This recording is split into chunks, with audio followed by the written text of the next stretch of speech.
is not out of nowhere.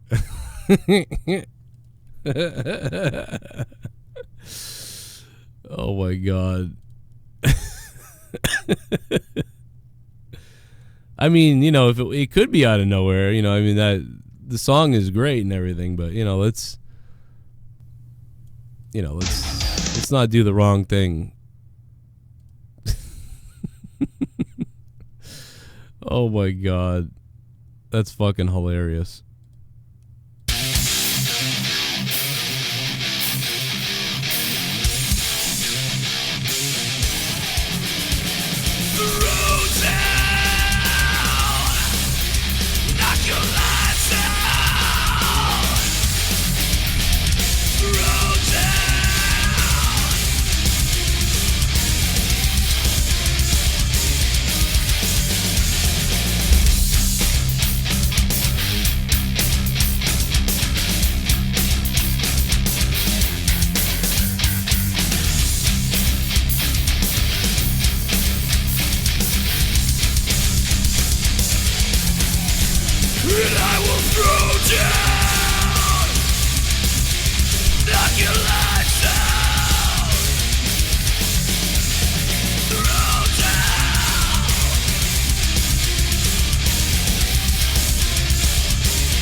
Fraternities have you screw sheep and all this and, give guys blowjobs. That's why I never joined them. Because they want to compromise. Wait, go back. What? Say that again? Fraternities. Okay. I'm so happy we decided to do this podcast.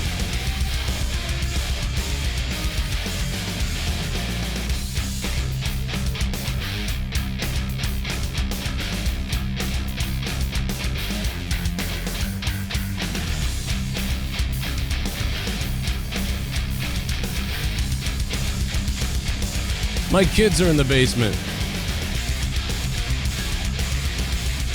Why do you think fraternities have you screw sheep and all this and, give guys blowjobs? That's why I never joined them. Because they want to compromise. Wait, go back. What? Say that again? Fraternities. Okay. I'm so happy we decided to do this podcast. Why do you think fraternities? He's right, though, about that. I mean, they get you in the mood. They get you ready to go. They get you blowing some guy. Next thing you know, you're banging some dude. You're like, wow, this guy's got a really big cock. And all of a sudden, you're gay. And that's fine if you're gay. It's not a problem. It's just fucking hilarious that they manipulated you into that. Drew, can you hear these sounds? I can hear the music. Hell yeah, there we go. Okay, so we got it. What's up, everybody? Welcome to Thursday Night Throwdown. Troy is in a shopping mall somewhere right now. But I got Drew here, but it's, this is one of those shows anyway where I can just rant and rave for like 2 hours by myself anyway. So, look out. I mean, it's going to be fucking weird. I think it's going to be weird. I had to talk about the Alex Jones shit because his fucking podcast is hilarious. If you have not heard this, I mean, the first one was good. The first one they did was really good. I really enjoyed the shit out of it. I'm losing my fucking voice. I really enjoyed the shit out of the first one they did with Rogan. Obviously, that was funny. I'm glad a lot of you guys, by the way, speaking of a lot of the stuff, some of the stuff they were talking about, like the sort of the communications of aliens off DMT and all these other things like that. We talked a little bit about that with Dave Rose on Final Frontier News. Went up the other day. I know the graphic kind of sucks, but I'm working on it. And it was funny that we released that show right as the Alex Jones show happened because all this shit was really fucked up. So tonight, we're probably going to hear from Jesse, my buddy, my former buddy, current buddy, off and on buddy, whatever it is, buddy, Jesse J. Jesse's going to call. I haven't heard from Jesse since all the shit that went down with Scott and all those dumbasses. And also, Dave Rose is back too. after, kind of being in a situation with them as well. So we'll talk about that a little bit. It's kind of on the plate for people. It's a lot of people want to know about it. So we'll talk a little bit about that. I may have to cran up a bit because of, what I'm seeing in the chat. All of a sudden, you're sucking cock. Dude, that fucking line was hilarious. I think Jesse's in here now. Let me see. Can you still hear this, Drew? Let me know if you can hear this clip right now. Jeez. Why do you think fraternities have you screw sheep and all this? Nothing. And, give guys blowjobs. That's why I never joined them, because they want to. I want to mute you real quick. That should do it. If Jesse gets his mic working, just say hi to him and shit, and you guys should trigger it. All right. One of my favorite lines of the podcast. There it is. Jeez. Why do you think fraternities have you screw sheep and all this and, give guys blowjobs? That's why I never joined them, because they want to compromise. Wait, go back. What? Say that again? Okay. I'm so happy we decided to do this podcast. Now, I just want to explain to everybody. I want to sort of go over what I've been saying about YouTube for 3 or 4 years. I've been talking about this for 3 or 4 years now on YouTube. 3 to 4 years. If you're a new sub, 1 year, maybe you heard dabbling of it. 2 years, you've kind of heard about it. 3 years, you definitely heard about it. And if you've been around with me for 4 years, then you think I'm goddamn fucking Nostradamus. Because I said 4 or 5 years ago, they're going to find a way to infiltrate YouTube. They're going to find a way to take this shit down. They're going to find a way to stop us from being successful on here, stopping speech that they don't want on here potentially. They could do that, and it seemed like they were heading in that direction. Now, at the time, we didn't think that actually would happen because at the time there wasn't this crazy war of the left and right and words and shit like that and speech and, stuff shit hadn't hit the fan yet, This was like 2013, 14, and then 15. Now it's really actually happened, and I've been talking about this for a few years now, but I want to prove it to you right now. This is incredible. This podcast with Alex Jones and Joe Rogan, this is blowing up the internet right now. This is one of Joe Rogan's most viewed, certainly one of his fastest viewed podcasts of all time, maybe his most viewed. I believe the only one that I could find close enough when I went back 2 months in history on Joe Rogan was Mike Tyson is at 6 million views. Well, this is at 4 million views, but it just came out yesterday. So this is huge right now. 165,000 likes. Some of his previous episodes had 13,000 likes. This one has 165,000 likes. Right now, by all accounts, this should be trending all over the place, right? 4 million views in a matter of now 24 hours, 30 hours. It's been 30 hours, I believe, since this podcast aired. I could be off by a few hours, whatever. But the bottom line is less than 2 days, 4 million views. 4 million views. It is blowing up. It is highly irregular, above his normal views. It's the most views, fastest amount of views ever happened. Joe Rogan, blah, blah, blah, blah, blah. Well, if you take a look, though, at the trending tab, you wouldn't know it. You wouldn't know that this podcast even existed. I've been looking at the trending tab all day long, trying to supervise this. I did it with a VPN. Tried it with a VPN. It didn't appear that way either. I tried it with a, not logging into my YouTube channel. Maybe some of you guys can test it and let me know if you see a different result. But I don't believe you're going to find a different result. So let's see. The number one trending thing is Lady Gaga on Jimmy Kimmel 22 hours ago. That seems, it may be valid. It might be valid because it does have 6 million views, but my question is, it's put at the top of the trending tab. I wonder if they just put it there, and that's why it has 6 million views, because we go down a little bit further. 2.4 million, Jenna Marbles, 18 hours ago. She's a valid YouTuber. She's a sellout at this point, but she's still on there. Hot Ones, that's a big channel. 1 million views 11 hours ago. But none of these people, except for Lady Gaga, has more views, and I think that's because she's put at the top with her titties out. Alec Benjamin, I guess he's an artist on the rise. I don't know who that is. That's like someone they feature, so they featured that on purpose. Oh, The Late Show with James Corden. He's a fucking annoying piece of shit. 1.6 million views 12 hours ago. Well, Joe Rogan has more views than almost all these people now. Everybody. Here's CNN. Elijah Cummings, stunning closing remarks. I think that's only trending because cum is in the fucking name. But that's just me. So Elijah Cummings, 1.7 million views 1 day ago. Again, Joe Rogan, way more views, going way faster. Even Season 8 Battle Pass of Fortnite is on the trending tab. Joe Rogan has more views than that. That's not even beating Rogan, but that's trending.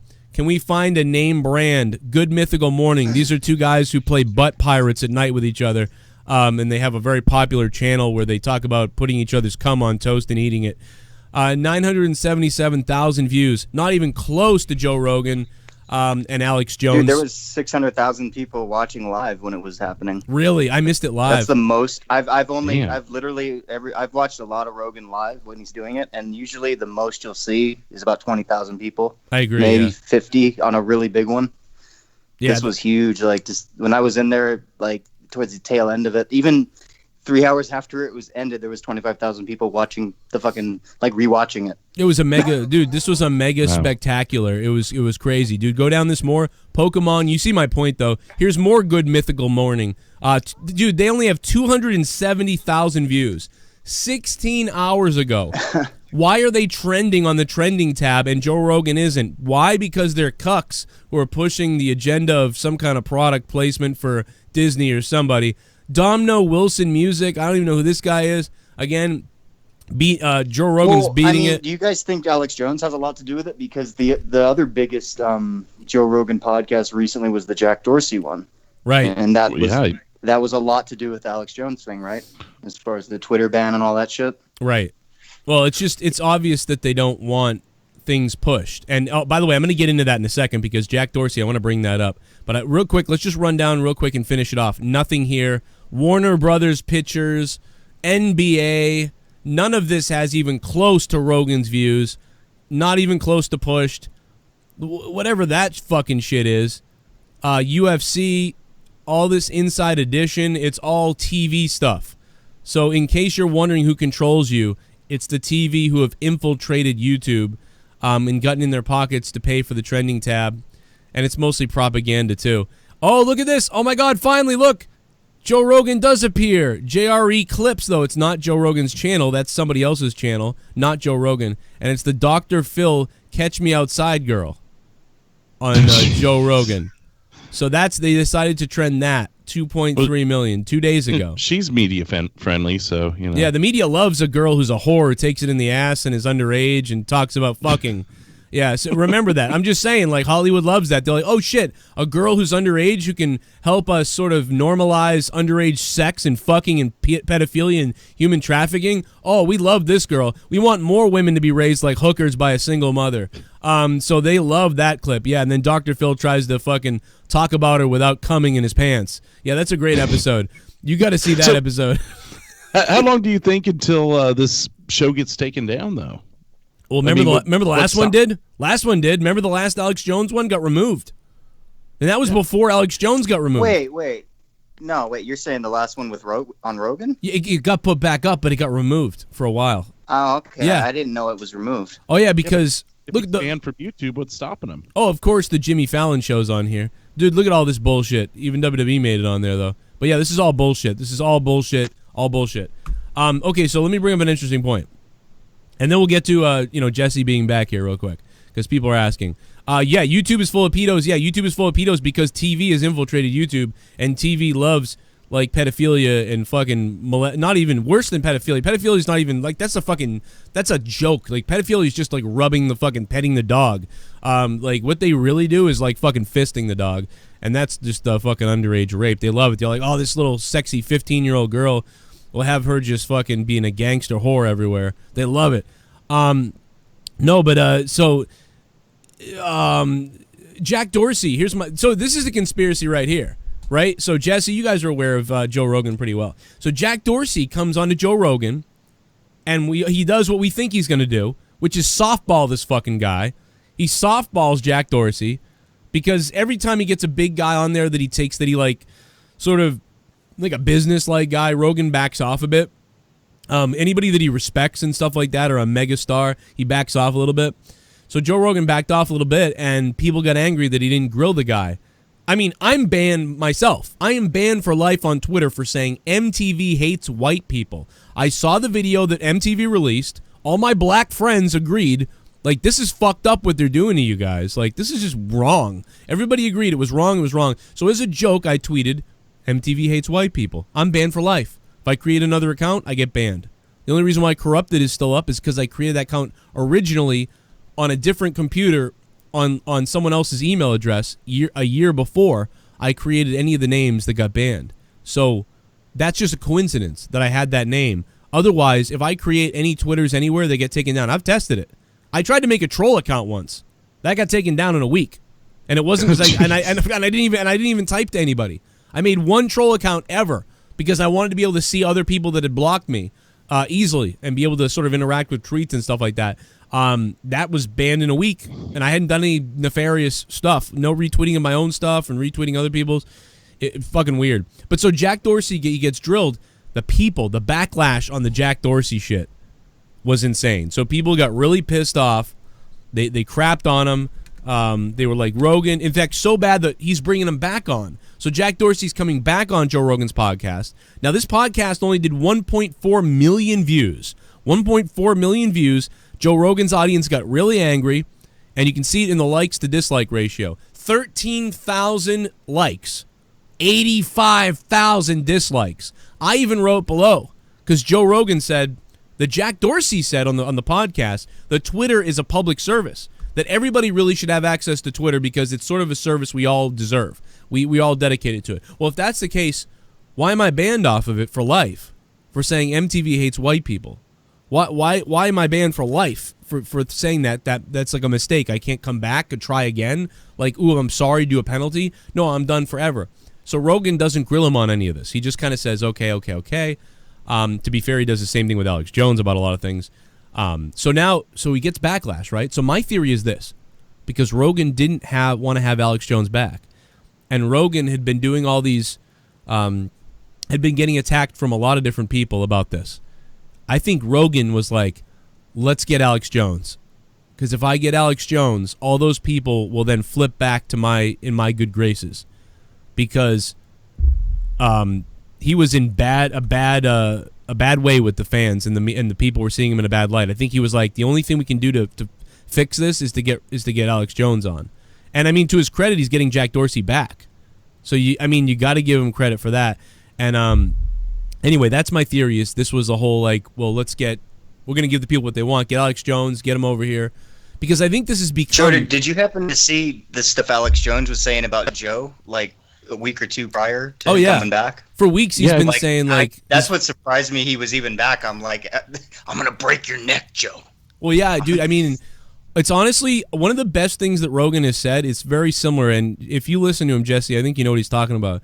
He talked about the internet and and YouTube and podcasting and YouTube, and how like there's all these wars and grudges that we get into with people, and it's like really like fucked up, but really once we sit down face to face, it's all forgiven, and it's because we're detached from each other, not like real friends would be in the same rooms and stuff together, that we can easily like disassociate and get paranoid about people thinking that they're against us or with us or not, whatever.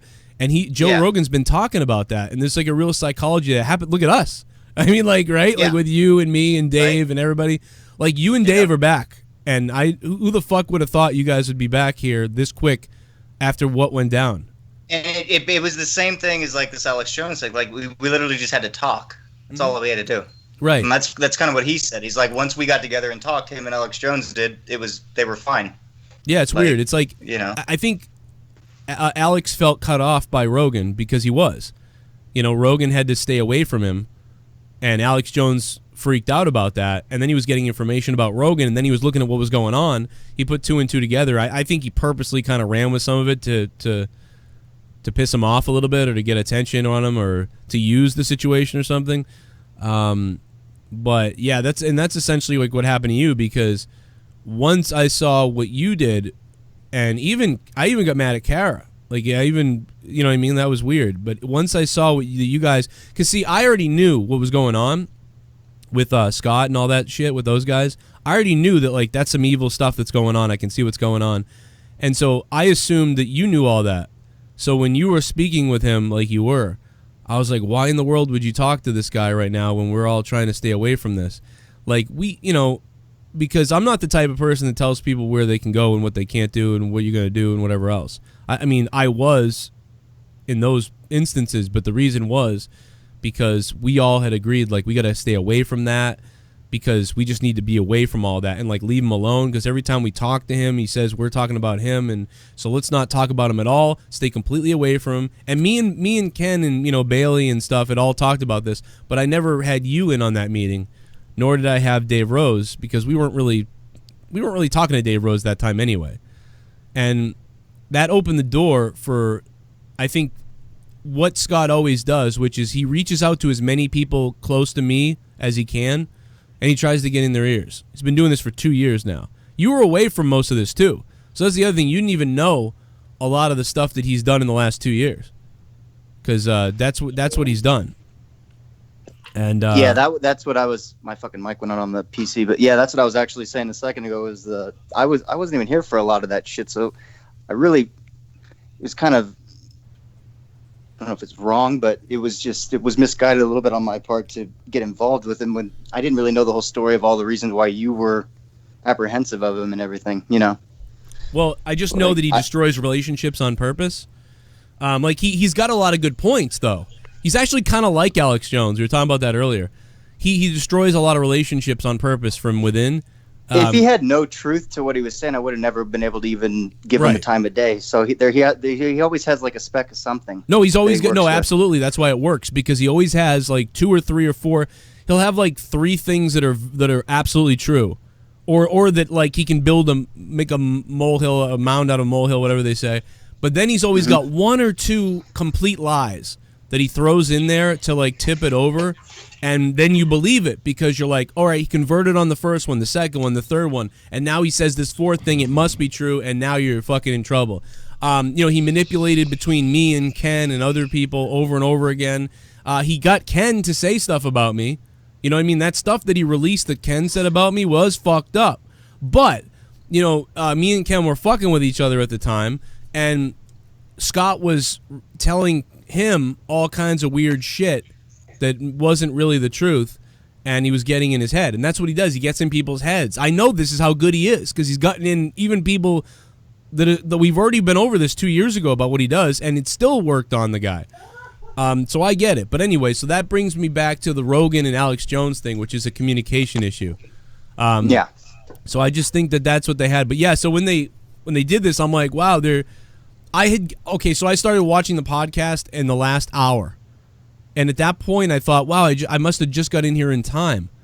I didn't realize they did fucking 4 hours. Dude, I was waiting for the fucking thing to render. I had to wait till the next morning to watch the first 40 minutes or some shit.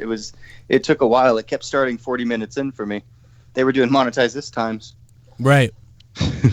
Yeah, that's what somebody said to me. Somebody was like, you know, Joe, to be honest, I love this podcast. I think it's great. He's like, but dude, you've had podcasts just like this and even better. And I was like, really? He goes, yeah, no lie. He's like, this is awesome and I'm loving it. He's like, but you've had some awesome like shows. The only thing is I'm just used to you now.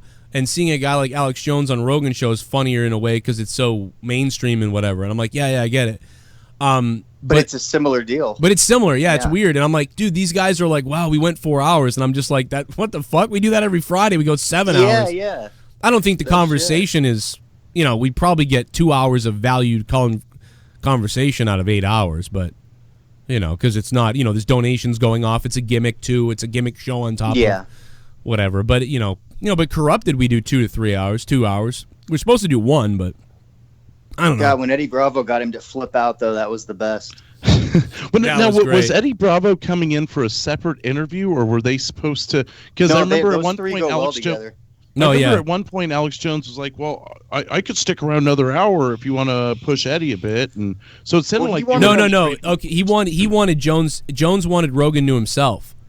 And he wanted him to do the longest podcast. I think he was like trying to get him to do his longest podcast or some shit. And he almost did. He almost got. I mean, 6 hours. He said when I was like, "Oh fuck that! They're not going to hit that," because they were starting to spin around by the end of it. I would say you know, it would really have benefited Joe Rogan on this episode, to be honest, if he could have taken live callers. Can you imagine that? If he could have taken live callers. Has he ever done that? Not that I'm aware of. I mean, I think he did. You want to see Alex Jones triggered. Yeah, right. Turn them loose. Yeah. Hey, Alex. Dude, you never give him a chance to talk. It'd be all trolls. It would be like last night when someone called my Raw review and told me that called my Raw review and said that I said Roman faked it or whatever. Oh yeah. Did you see that? That guy. Oh yeah, I saw that. I ended up having to ban him in the chat. Yeah, well, he was trolling probably. I can't believe he really believed that. He said he was faking it. There's been I put out a poll. Did Roman Reigns fake his cancer?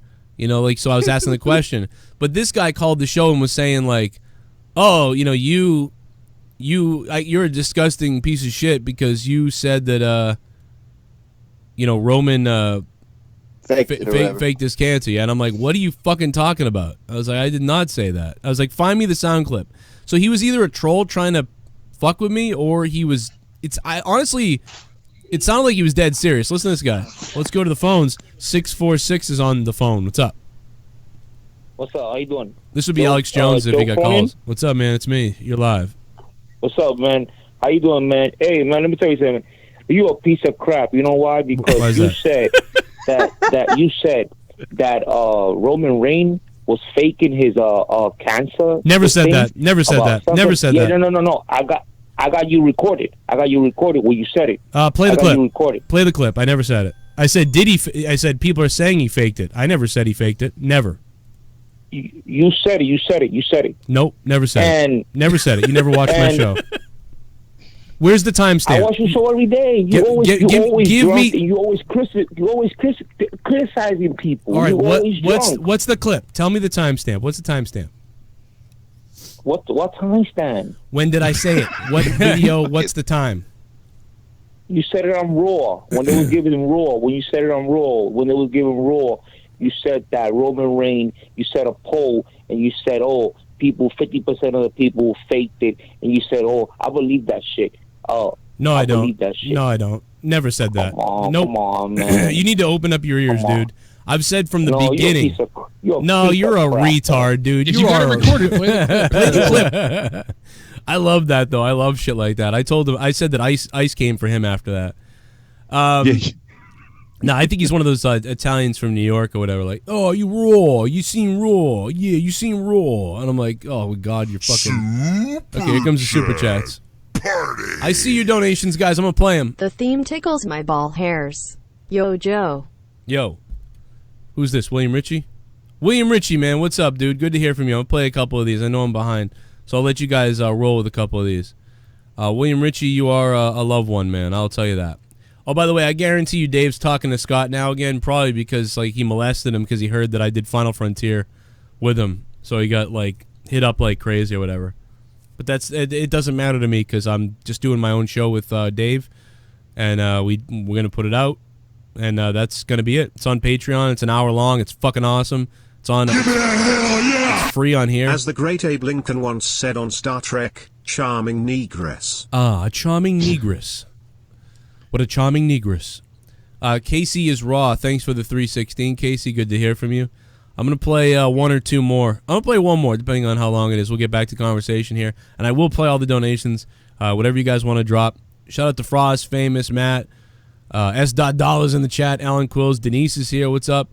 What's up, everybody? Glad you guys got the alerts after last week's episode. Oh, my God. Get your crayon out. I drink crayon because I'm the man. My enemies saw the crayon and ran.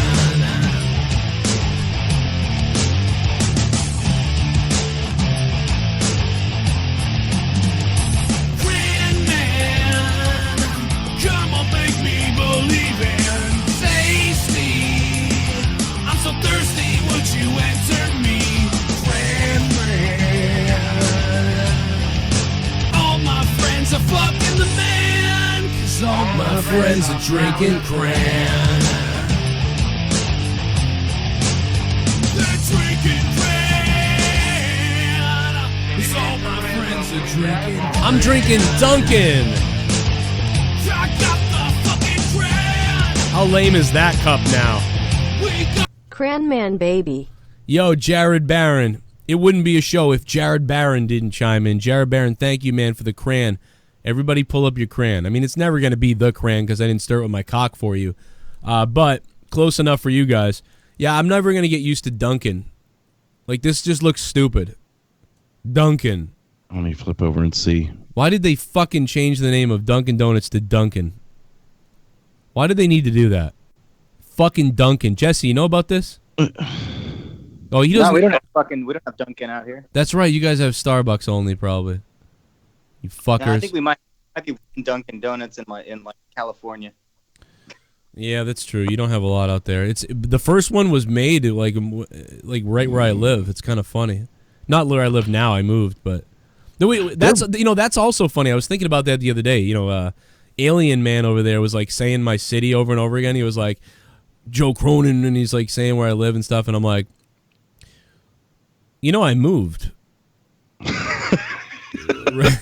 like he's still like, I'm from. Oh, he said the old city. Yeah, he's still saying it. Like he keeps repeating it. Like every time he's like doing something or on Twitter or something, he's like, I'm Joe Cronin from Quincy. Dude, can I tell you the best thing that ever happened between me and Scott? Like in a conversation, he's like, I don't know how it like started, but he goes, so how are things over there in like Winnipeg? Or like he thought I fucking literally thought like Dave Rose was from. Where he's, I forget where, Ontario. Yeah. And then he thought like I was over on the other end or some shit in Winnipeg, wherever the fuck. Oh wow! Well, with that beard, it was so funny, dude. In all these years, like I was like, so much for you being the doxing king, bro. Well, with that beard, you look like you are from Winnipeg, dude. Those Winnipeg women are amazing. Middle Eastern or some shit. Any Winnipeg women in the chat? Yeah, you look. Yeah, no, you don't. You still look like a lumberjack or something. I'm telling you though, the Middle Eastern, the women from Winnipeg, they're like fucking, they're like always drunk and in cabins and horny, dude. They're cruising around the bars looking for more cock to gobble. I'm telling you, man. Winnipeg women, you know it out there, ladies too. Any ladies from Winnipeg, you fucking know what I'm talking about. They're just looking to do something warm. That's what I'm saying. I don't blame them. I'd do the same thing. I'd be like, looking for a guy to snuggle up on my pussy hole. And fucking drain my fucking wet pussy down my red leg. Oh, my God. I'm telling you, I've known like 5 women from Winnipeg since doing this show. All of them horny as shit. It's fucking crazy. Well, there's a couple I don't know about. I am not talking about Shell, just for anybody fucking wondering. I am not talking about Shell. I thought of Terry first thing. Yeah, remember Terry? She was horny as shit. Yeah, dude. She was from Winnipeg. I'm sure she still is to this day. I don't know if she listens still, but I wonder how she's doing, man, because she had like a head injury thing. I always wonder about. No, she's gone through a lot more. I haven't talked to her myself in a while, but yeah, she's going through it. It's supposed to be before my time. Yeah, this is before. This is like around Becky the salad tosser time, or before that. Geez. It's actually before that. I don't even. Yeah, that's even way before. Yeah. This was like when I thought about it earlier when I handled that caller. And I was like, no, I didn't. Play the tape. Play the clip. And I go, wow, that's a Tommy C fucking. Go ahead, play the clip. Play it. Play the clip. I got the evidence. Oh my God. What's funny is he said he had it, never could play it. And then when you ask for a timestamp, he's like, what timestamp? It's like, well, you found the fucking. Well, thing. Then he was like, you put out a poll and said 50%. What? There's no 50% on any poll anywhere. You're just making shit up. Is that what he meant by video? Or I got you? Was your poll? Yeah, I mean, yeah. Well, you know what it is? He's like all the other SJWs, and this is why I believe that he's not joking. I think he's like for real. Because so many people were mad at that poll. They were like reaching out like, you're a scumbag. I'm like, what do you mean I'm a scumbag? Well, because I put out a poll that said, do you think Roman is faking it? And why did I put out that poll? I put out that poll because so many people were saying he faked it that I was like, wow, how many people actually think he faked it? So I put the poll out, and you got everybody like, my dad died of cancer, you piece of shit.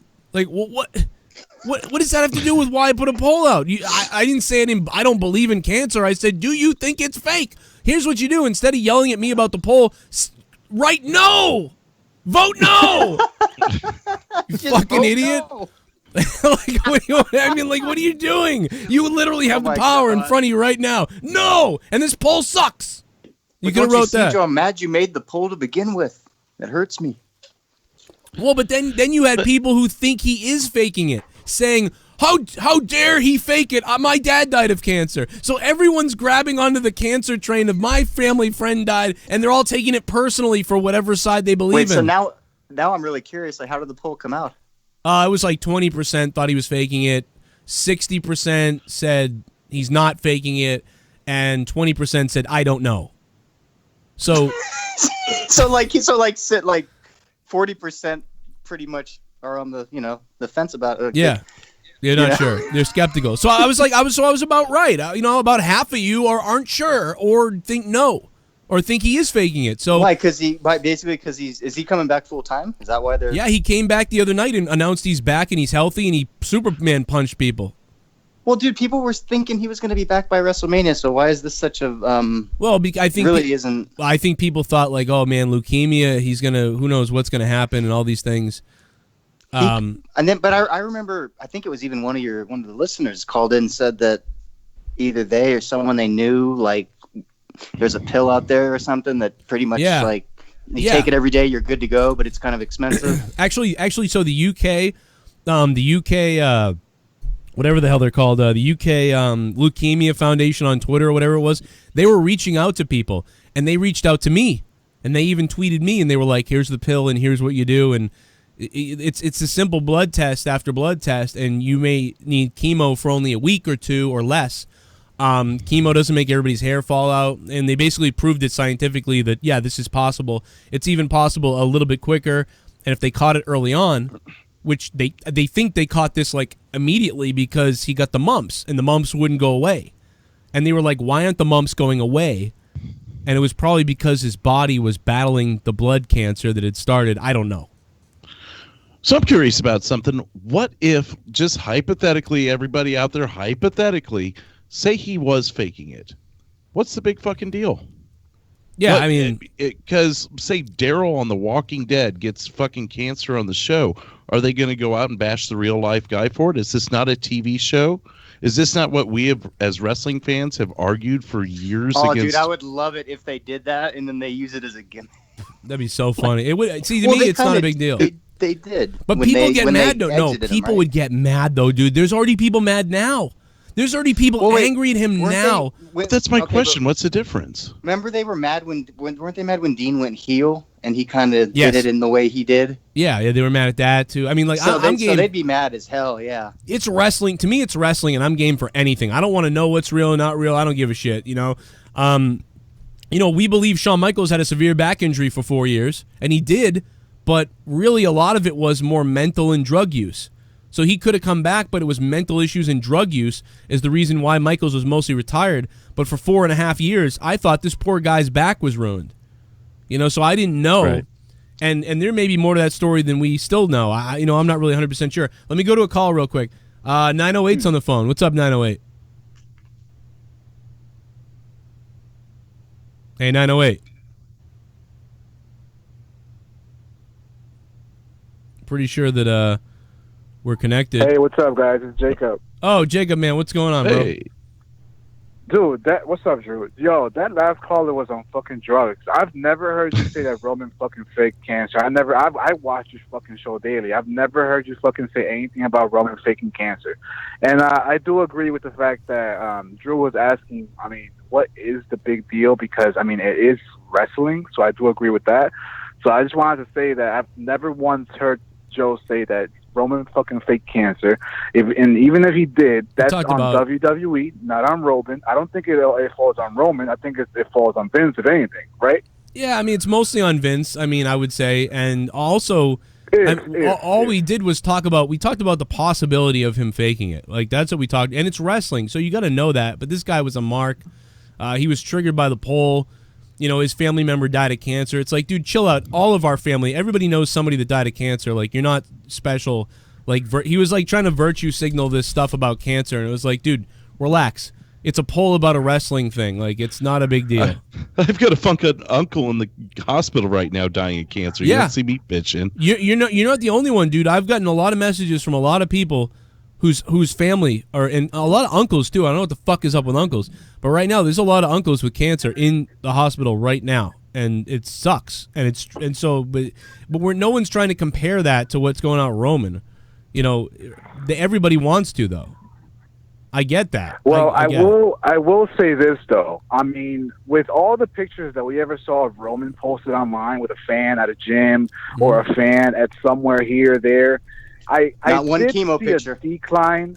I did see a decline in Roman's weight, his face, ring rust. his facial. You can chalk that up as ring rust. His facial look, and then his hair did look a little light, in my opinion. So I will say that.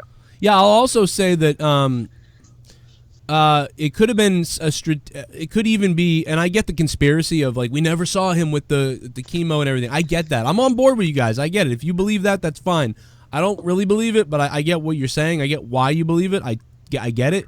It's possible though also that WWE wanted to not portray him like weak and see these pictures going around of him like that. I mean, that's my only guess, that he wanted to keep it private. Then they may use it to this day. They might actually still have. They might have it. Footage they're going to use. Yeah, and he still looked pretty strong in that promo picture with The Rock. So I mean, he maybe looked a little smaller, but like I said a minute ago, I mean, you could chalk that up to Roman did look a little weak in that picture with The Rock. I don't know. Maybe it's because The Rock is just that much more fucking muscular. Yeah, maybe it might be. Yeah, but no, he's had plenty of years out of the business to take steroids. So I mean, yeah, that last fucking caller dude was fucking crazy, dude. That guy was on fucking drugs. Yeah, I think he was a troll. I think he was trolling on purpose, or he. But no, I really think he actually. I disagree. I take it back. He wasn't trolling on purpose. I think he was actually offended because he was like angry. But he would have started laughing or something. I feel like he was like legit mad. I think he just made it up in his mind that I said that, and he was like he wants to suck Roman's dick or whatever. But yeah, I get it, man. Jacob, thanks for the call, dude. I'm gonna move off the wrestling. I don't really want to talk about wrestling. I want to go back to the Alex Jones and all that other stuff. But first, real quick, a girl was just murdered in Boston the other night. I just want to throw this out there. It's fucking terrible. But now this girl was living in like a public housing thing with her daughter, and she went out to celebrate her birthday the other night, and some fucking piece of shit murdered her, which is crazy. And Jassy Korea, and she's got a little girl, 2-year-old girl, and I don't think the family's all together. So I am a little bit concerned where this money's going to go, because in Dorchester, the girl's living with the grandmother now, and who knows what the family's doing with the money. So I don't know, but I don't care. I'm still going to plug it because I know somebody that said they knew her or whatever. But either way, I saw on the news, and it's fucking horrible. It's for like her daughter in the future, and hopefully the money's going to go to the right place, I would assume. But there's her and her 2-year-old, and she was just killed yesterday. And GoFundMe is up on. You can look it up, Jassy Korea, or you can take the link that I put up in the chat. But it's her 2-year-old girl going to be raised by grandma now, because some dude fucking stuffed her body in the back of a car, and I don't know why the guy tried to kill her, but it's fucked up. Oh, I saw that one. I didn't realize that was Boston. Yeah, it was in Dorchester. Oh shit. So I just saw that on the news. Just check it out. Anybody wants to do anything, there it is. What else did I want to say? Oh yeah, I want to go back to the donations real quick. Speaking of money. Pour me a beer. Fucking weird transition. But Chris Henson, what's up, man? Thanks thanks for the sub. Appreciate it, man. Thank you, bro. What's up, Chris Henson? Welcome to the show. We're going to talk back again about Alex Jones and the Joe dude, what Rogan. I love was Drew there. Like his layer of like upset got worse when he found out it was in Boston. Yeah, he was like, I don't give a shit. Oh, shit near like, you, oh, Joe? Man. My God, Joe. I didn't know that was in Boston. Shit. Well, no, because I read the article earlier today, and that's why I was like, oh, shit, I read that thing. I just missed the city on it. Oh, yeah. Yeah, I mean, Dorchester's a mess, but, just fucked up, dude. There's a whole bunch of these things going on. Mass is usually pretty safe, for the most part. It's too cold for this shit. It's too what? Too cold. Dude, we got a fucking foot of snow. It's too cold for this shit. What is happening, dude? Like, it's snowing every week here. Every time I look out in the backyard, it's green. It's white again the next day. So, but you guys getting it is really weird. Like, yeah, that was the most we've probably had in like 11 years.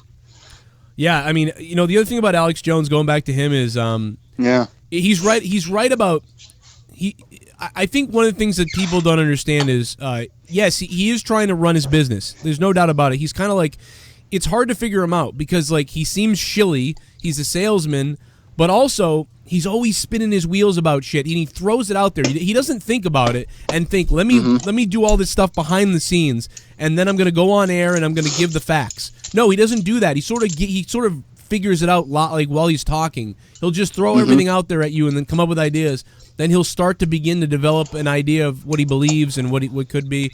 And that's I think why he gets in trouble. But I like that about him. I like that he thinks out loud and progresses out loud. And I don't know, obviously the Sandy Hook shit is fucked up, right? Like what he said originally about that was fucked up. But listen, he's getting sued by the families. All right? It's like Kenny Bolin. Kenny Bolin lied about me and said that I was taking people's money to buy front row WWE tickets. Yeah. All right? So Kenny Bolin lied about me, told you that I took your money to buy WWE tickets, but I didn't. I actually was given the tickets by the WWE, and I have the proof of that.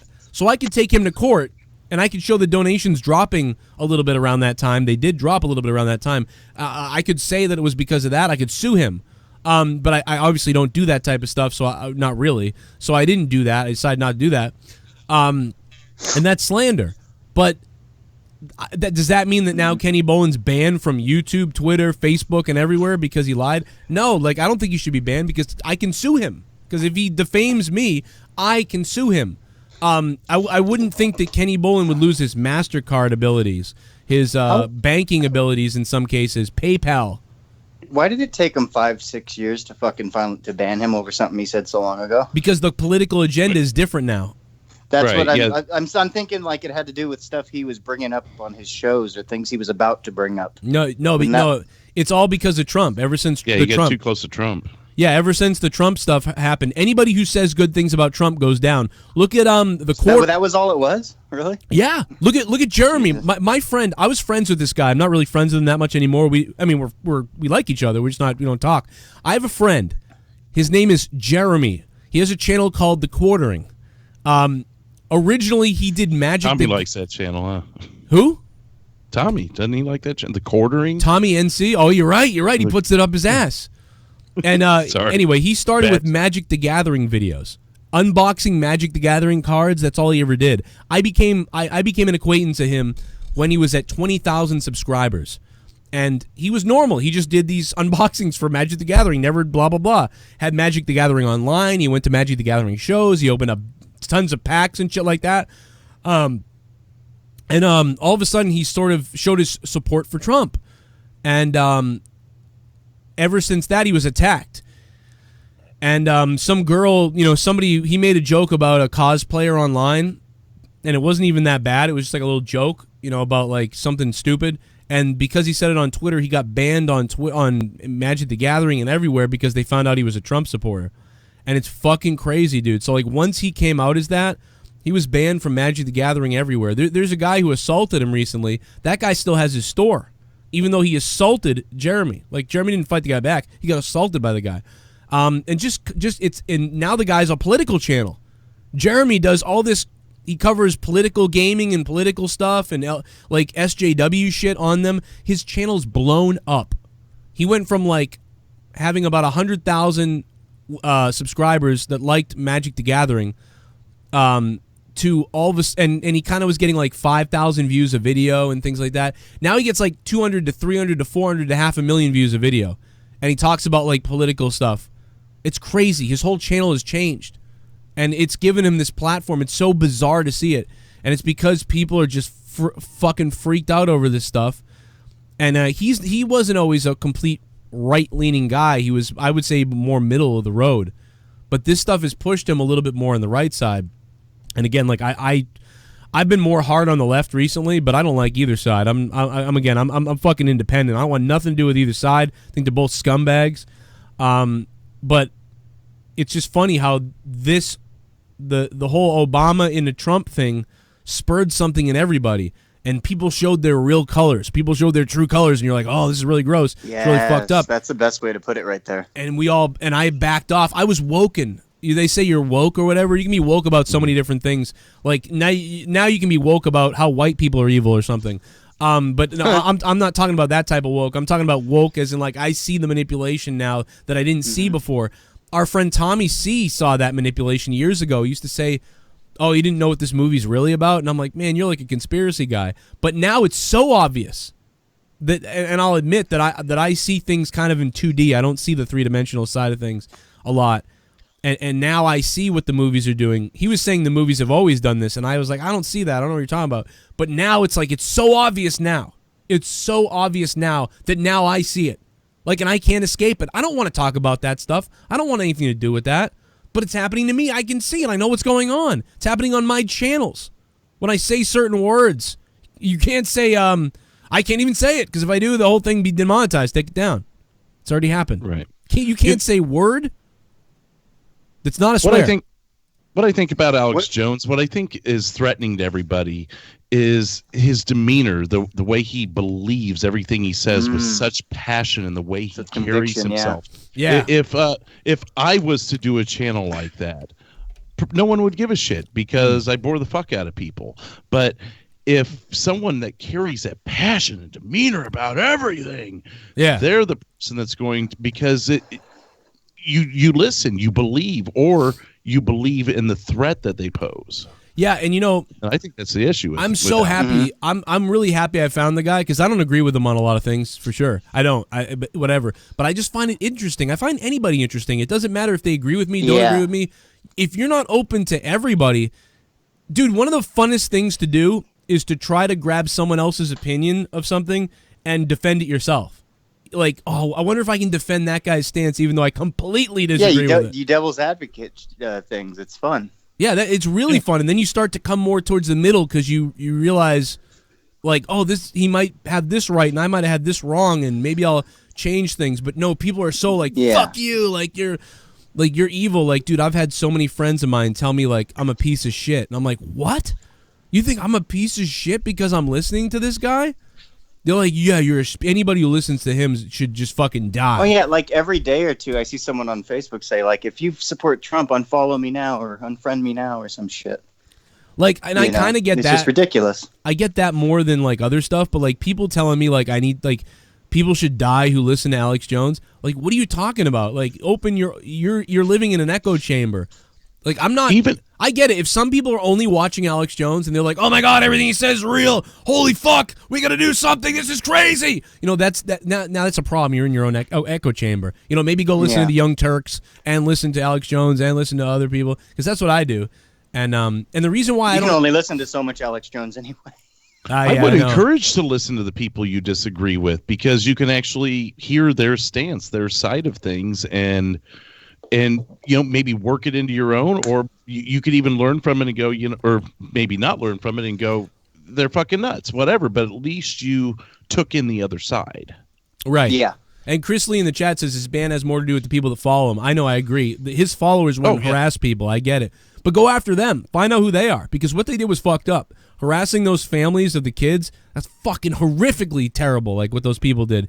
And then that makes a lot of sense. Yeah, that it's more so the fans. Because like he was saying on the show, like they were saying, I did this, I did that, and that's more like his fan base doing that kind of shit, right? Harassing the family. Yeah, yeah. Like it's the same as like when Keemstar. So when I got in the fight with Keemstar on Twitter, and for like a day and a half to 2 days, Keemstar's people were calling me, finding out shit about me. They were, I'm gonna kill your kids. I'm gonna kill your family. Like I'm gonna. But it wasn't Keemstar. It was his fan base. It wasn't Keemstar. But still, I still had to say to Keemstar, like, hey, can you stop? Like, I had to say. I said to Keemstar. I tweeted him. I said, hey, dude, can you stop doing this? Because, like, this is the shit I'm getting sent, and I was pasting him what people are sending to me, and I was like, I got kids and stuff. I don't really want to get in on involved in this type of shit. If you really want to, do this type of shit, And I really didn't have anything to do with it. So he was like, all right, man, hey, listen, I'm over it if you are. And I was like, yeah, I mean, I am over it. I just don't want to be threatened all day long from all these people when you're giving them the wrong information. Now, at the time, I was a little bit more scared, and I didn't know what was going on, and I wasn't used to that. Now, I would handle it totally different. I would come guns blazing at those people. I'd create videos on it. I would flip the fuck out. Like, I mean, it would be a whole different thing now. I'd go at his kids if I had to. Like, I mean, I would fight back. Like, if you're fighting with me, I would drum up the fucking army here and go after him. Let's play some donations. I'm about to kill it. Oh, wait.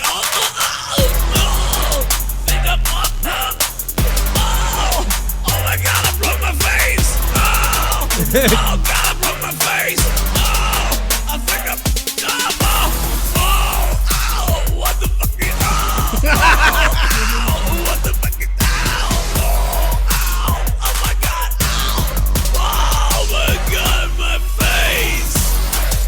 Yeah. We're gonna stab your daughter at the mall. We're going to stab your wife, your sonu. We're gonna stab you with a butcher knife, and then the police chief is gonna say we love our Somalis, we love our Muslims, oh they're so. Gonna stab your daughter at the mall. Hey, Jaff94, dude, thank you very much, Jaff94, for the $6, the new $6 donation. I appreciate that. And yes, we have to listen to some of that. Gonna stab your daughter at the mall. We're gonna stab your wife, your son. We're gonna stab you with a butcher knife. I want to blow whoever made that song, because that is seriously one of the funniest fucking things ever. Guys, I hope they do another one. Make sure you guys subscribe down below. Make sure you subscribe down below. And real quick, I just want to say, like, dude, I've been on YouTube since 2007. I've seen this website transition like you wouldn't believe. If you don't believe it, you can look up my old channels and shit. 2007. I can't believe it. It's 2019. I'm still on this fucking site in a different manifest than I was originally, but I've seen this site change and whatever. And the only reason I ever heard about Alex Jones was because I think it was like 3 years ago. And I flipped the fuck out on an episode of something, and I was like screaming and ranting, and somebody was like, Joe, you're like Alex Jones. You're like losing your mind like Alex Jones. You're going to have a heart attack. And I was like, what are you talking about? Who's Alex Jones? And the guy was like, you got to check out Alex Jones. And I'm like, oh, okay, I will. And I checked out Alex Jones, and I was like, holy shit, this guy should be in the WWE. Like, this guy should be a manager in the WWE. And I was watching him flip out, and I'm like, wow. So I just want to say thank you to, I don't remember who that was who originally said that, but I want to say thank you to them, because you gave me years of fucking entertainment off this guy, because he's fucking hilarious. It's funny you mentioned that he misses calling with WWE, because if you look at him yesterday, he looks just like fucking Bubba Ray Dudley. Yeah, he kind of does. Yeah, a little more. I was just waiting shape. for him to yell to get the table to Joe. Oh my god! Imagine him doing a fucking whatever the fuck, the Dudley death drop, or whatever the hell they call it. I don't even remember. No, he could have been a manager in a heartbeat. Or something. You want to get in the ring with my guy? I'll tell you what he's gonna do. He's gonna rip your goddamn head off. He fucking wanted Eddie Bravo to choke him out. He was dead serious too. Yeah, he's like Alex Jones. He scared them because they knew, like, if he really wanted, like, he'll let us do it. Like, this guy's really crazy. Alex Jones reminds me of. He does kind of remind me a little bit of like a little bit of me. He's got that kind of unfiltered thing, but he also really reminds me of. He does remind me of Sam Kinison when he starts yelling. I was just gonna fucking say that. They said that, and they're right. And so, like, if you mix like Sam Kinison and a couple other people. Because, yeah, he could have been a manager, and he could have been like, let me tell you something, when he gets in the ring with you, he is going to rip both your arms off, dude. And he says dude, too. Like, so he even sounds like Hogan when he was yelling at Eddie Bravo. He's like, listen, dude. And he's like, fucking, dude, where's the clip of that? Like, we got to pull that up, because that is funny. I'll tell you about Buzz Aldrin, brother. Yeah, let me tell you, you ever heard about Buzz Aldrin? Yeah, you know where the Kuiper Belt is? You know what the fucking... Yeah, you know what? You know how fast coal burns in the atmosphere of 0 degrees, Mark 7? You don't know that? Let me tell you something, because it's hot, brother. And he says brother like Hogan. He's like fucking Hulk Hogan. I read that. Brother, dude. Here it is. Watch this. He says dude. Yeah, that was one of the ways they would get them, not just like nationalism and pride for their country. Swear to God, he says they dude. Would jack him up on crystal meth, and that's why they'd fly that plane right into that fucking boat. They knew. When he's in that plane killing people. What a fucking crazy... And give him MSG. The best thing is Eddie Bravo knows what he's doing the whole time, and he's like, he looks over at Rogan at one point because he triggers Alex on purpose. I think they were looking for this to get like a viral thing, so he looks over at like you know, Joe, like, well, yeah, watch this, like that's what he does. It's 100% real. Hey, what's MSG eats holes in your brain, everything. It's super toxic, and so monosodium glutamate, like the stuff from Chinese food. Is that what you're saying? It's super freaking toxic. Yeah, but the is point it really? But beyond that, yes, they would give them. Oh, is it before this? Let's just not forget. We did. Listen, go. Oh yeah, that was before he went to. Oh, here it is. I'll get it down. I'm being. The reality's so crazy. Why are we debating whether the Earth is flat, dude? They're keeping. See, they have dude. human animal hybrids. Dude, let me tell you. Dude, let me tell you, brother. Freaking, I have been there when people that work for the Pentagon say that we go to the laboratory and we meet with the ambassador. We have to take higher and higher dosages to meet with them. They're giving us technology, and the technology worked. I mean, this is going on, dude. Do you want to know this? Listen, dude, relax. You think about space isn't real. The freaking dimensions, man. The aliens are coming through the dimensions. Alex, think about what I said. I said the aliens are coming through the dimensions, man. He might be, and I'm laughing. It might be true. Dude, do you think there's actually people out there that believe? See, no, right now, Eddie Bravo is completely faking this right now. He's like, dude, he's trying to trigger Alex. And I'm surprised that Alex didn't see this. They did this on purpose to trigger him so that they could get the marketing off him. Because at this point, they'd had a pretty serious conversation. Interesting and wonderful conversation. But they didn't have anything that could really spark the world. And I swear to God, this is Bravo and Joe Rogan like winking at each other. It's like when we get Tommy triggered. You know what I mean? Right. Like he had very good rants throughout the whole thing, but he hadn't been triggered yet. He hadn't gone over the edge. There wasn't a meme yet. There wasn't enough of like a meme. I don't know if he said he was retarded yet at this point. But yeah, at one point he calls himself retarded. So I think this is Eddie Bravo and Joe Rogan. Like, this would be like if we got Tommy in the studio at one point, you know, and we thought like this is pretty good, but you know, no one's really going to talk about this. I'd be like, dude, someone call up and say that, you know, that Tommy like hates black people or something. And it's a joke, you know, it's all a big rib on him to get him angry. And also marketing. I think that that's what this is they're marketing. They're like, we need to get a fucking crazy clip. And this is totally what they're doing. Because Eddie Bravo looks over at Rogan. You'll see what I'm talking about. That are campaigning. I got a $20,000 digital telescope. I can look at listen to what I said. Alex, he's fucking Did you hear what I said? He was fucking with you. I said, do you think there's actually people out there that are campaigning for late-term abortions? Of course there are, but I'm making it seem like I don't believe they are. No, I get it. I'm being the ultimate skeptic. I'm being the ultimate skeptic. I'll go back and show you. But look at that look on his face. Yeah, he's like it's for real. Seeing fire right now. Yeah, he's really angry. He's actually angry. This is how you know he believes this shit, because he's actually angry here. If he wasn't, he'd be like smiling and he'd be like, you know, like it was fun, and you know, he's actually fucking. Listen, Eddie does that. He does that all the time. He's just fucking around. I wanted to be your enemy right there. I'm threatened. I'm not Mr. Goody Two Shoes by them keeping babies alive and killing them, and then nobody cares. I fundamentally. That's what I'm saying. I'm being honest here. I'm not like certifiably crazy, but I deal with this all day long. I get why Joe tries to shy away and people go crazy dealing with it. No, well, I never saw that clip of that guy saying that they would resuscitate the babies. 3 months. Let me back it up. Let me back it up to when Bravo first starts with him. Yeah, you can tell Bravo's getting into it too, because he's grabbing the microphone and moving around with it and making love with it and everything. Yeah, he's loving this. We're gonna need. Are you guys going to the moon or into orbit? Yeah, I can tell you. Watch Eddie Bravo. I'm very good with people's facial like mannerisms and like what they're doing.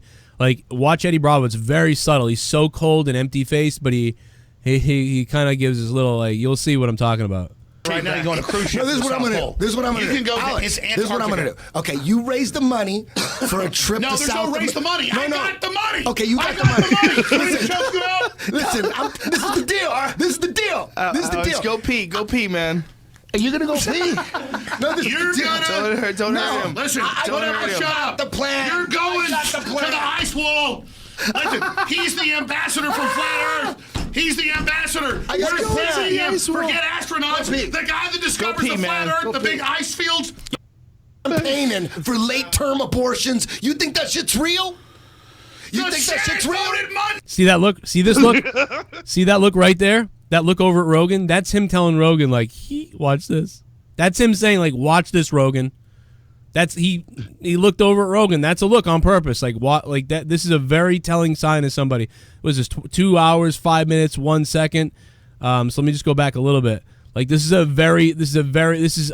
is with your eyes telling your buddy, like, here's what we're doing now. Watch this. Aiming for late-term abortions. You think that shit's real? Now, that's a fake line. He doesn't believe that. He does believe it's real. But watch this look to Rogan. He knows what he's doing here. You think that shit's real? He almost smiled right there, too. Now he looks at Rogan. Monday to keep it legal. Who would do that? Who would do that?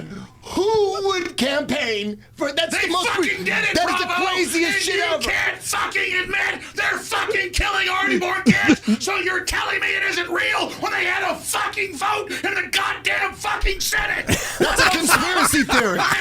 That's a conspiracy. That reminds me of the way Tommy flailed his arms when I triggered You're right. him months ago. You're right. Tommy does that. Tommy does it. Oh, Tommy does that too. I mean, I get mad and I scream, but I don't think I ever did like this stuff. I don't think I've ever done that. I mean, but yeah, when Tommy gets mad, he starts fucking pounding his arms up and down exactly like that. That's really true. Wow, really, like you really nailed something there. That's really 100% true. That is so fucking true.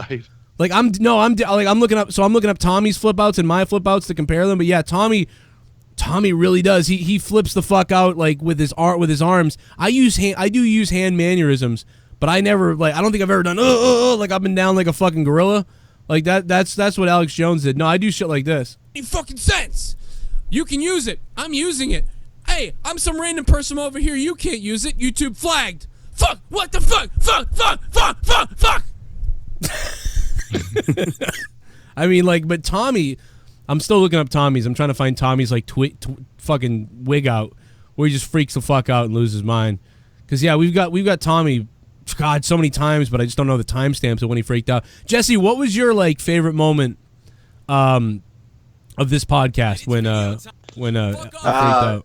Well, that was one of them, but I like when they start getting into like my favorite thing Alex Jones does with Rogan is when he starts getting into the intergalactic fucking shit. Yeah. You know, he starts talking about like the big picture, like the that's where I get excited. DMT stuff. When he's talking about seeing the goblins and shit like that. Yeah, like when they start getting on the same level with that shit, but one guy has taken that stuff, the other guy hasn't, and they're both fucking like on the same level. That shit, I like that stuff. Right. So. Yeah, I like all that shit. But yeah, when they're on the same level, they were good. They were in and out and over and under and all. They were all over the place. But because like the whole thing, like when he starts talking about the main shit, where it's all about the main control and the hive mind and all that stuff. Like I dig all that as well. You know, just like he's like, this is what I believe, Joe. This is what they believe. They have fucking seances over this everything. Yeah, and it's it's hard to know because I feel like he's got a lot of truths to things, but then he runs with stuff overboard. But yet 30% of what he says is true. You know, it's weird when he starts talking about like the intergalactic shit. He's pretty on fucking like at least with like I'll sit there and listen to him and I'll go, yeah, that's pretty much what I've gathered. Mm-hmm. And then he'll sit there and say like, oh, I don't believe that, but you know, that's what I've kind of done research, figured that out over. Or that's what they believe, whatever. And I'm like, he's got to believe some of this shit, and even if he doesn't, like. There's so much truth in what he's saying. It's not about what's right and what's wrong. It's about he should at the very least inspire people to think and start doing some research on some things. That's the main thing. Whether they go left or right, they got on the highway. You know. Exactly. That's so well said. There we go. I got it. It's throwdown 23, 26 minutes 20 seconds. Oh my god. What do we got? Throwdown 23, and you said. 2620. 2620. Okay, we got Tommy. All right, it's a Tommy flip out. Yeah. Like, why do you act like my friend in the fucking Skype calls? And then that's a little after that, I think, maybe. And the fucking donation. What the fuck, dude? Wow. He said dude too. What the fuck, dude? What the fuck, dude? I'll punch your face. Oh man, that's probably fucking hilarious. Closer to 27 minutes where he's flailing his arms, but yeah, it's too bad. Fucking Mars, fucking fuckhead. No, I'm just kidding. Oh, what's up, Mars? If you're listening. No one wants to hear nice donations. I mean, imagine how boring the show would be. That's right, dude. That's right. Everybody likes to shit on Tommy. Let's just fucking shit on Tommy because it's a fun thing to shit on Tommy. That's a real nice thing to do is shit on Tommy. Oh, lovely. Like, everybody loves to take a shit on Tommy because Tommy's just a piece of shit. Tommy's a fucking racist. Tommy's a fucking liar. Tommy's a Joe Pesci. Let's just make him feel like shit. Let's just fucking put a bullet through his fucking head because that's what everybody wants me to do. Everybody wants me to fucking freak out. Everybody wants me to lose my mind. Ah! That's what everybody wants from me. So are you fucking happy? Tommy, oh my god, what the fuck is that? Was beyond Joe Pesci. Oh holy shit. He's not done. That's the thing, he's not done. Fuck yourselves. Wow. God damn, Wow. Tommy, that was like. Woo. Every fucking night. I love coming on these shows, but it's fucking bullshit. Or I get fucking shit every fucking I gotta tell you, night. Joe, I like Shit coming on somebody these else. shows, but Fuck you. You shit on a man's death. You fucking shit on a fucking man's death. It would hurt myself for several days, and you guys make a fucking joke of it. Jesus. He's fucking dead. Because he's fucking dead, and you well, there's that sound fucking meme out of it. A fucking meme. What you do? You could not let the. Ah! My God, Tommy, relax, Tommy. Jesus, I was like really worried about him after I'm this. surprised I've never heard anyone use that last sound clip. No, I've got that one. Yeah. I've played that one. I've got that one. I think it's this. I guess I've heard that other one so fucking much. I thought that. Yeah. That's one of them. Okay. I've got that one though. This throwdown occurred on my other YouTube channel because at the time we couldn't go live here. So a throwdown 23 actually happened over on Joe Cronin Show. I got to re-upload it over here. That was an intense night. I remember that. I remember I didn't know how to feel about Tommy. Like I didn't know if I should be worried about him or what. Yeah, I was worried about him. I'd never heard that type of freak the fuck out before. Like he was fucking easy. And at the same time, I felt like I sort of felt like this was like a long time coming. Like I felt like it was a good thing at the same time. I was like, he needed to do this. Yeah, good job, Tommy. Mac 2 Night in the chat said an alternate universe, Tommy killed himself. Yeah, it was very. I called him. The thing about Tommy is he settles down easy and quick. Like when the show was over and I talked to him, he was like, "Hey Joe, I'm just eating some pizza." I'm like, "Are you aware of what happened tonight?" Like, cause like he's like, "Hey Joe, I'm just eating some pizza," you know, and I'm like, "Are you even like? Do you know what you did earlier? Like, do you know that you fucking freaked the shit out and like scared the shit out of people? Like, people are worried about you." Let me play some donations real quick. My God, that's got to be Kane, racist asshole. There we go. My name is Kane, and I'm donating.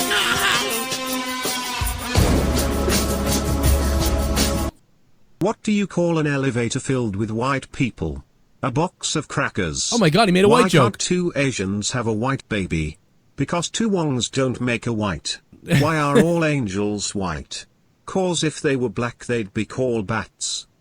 Oh my God, racist asshole. So in all of this, are we trying to say Alex Jones is autistic? Maybe he is. Well, even he said he. Yeah, I was going to say he mentioned it.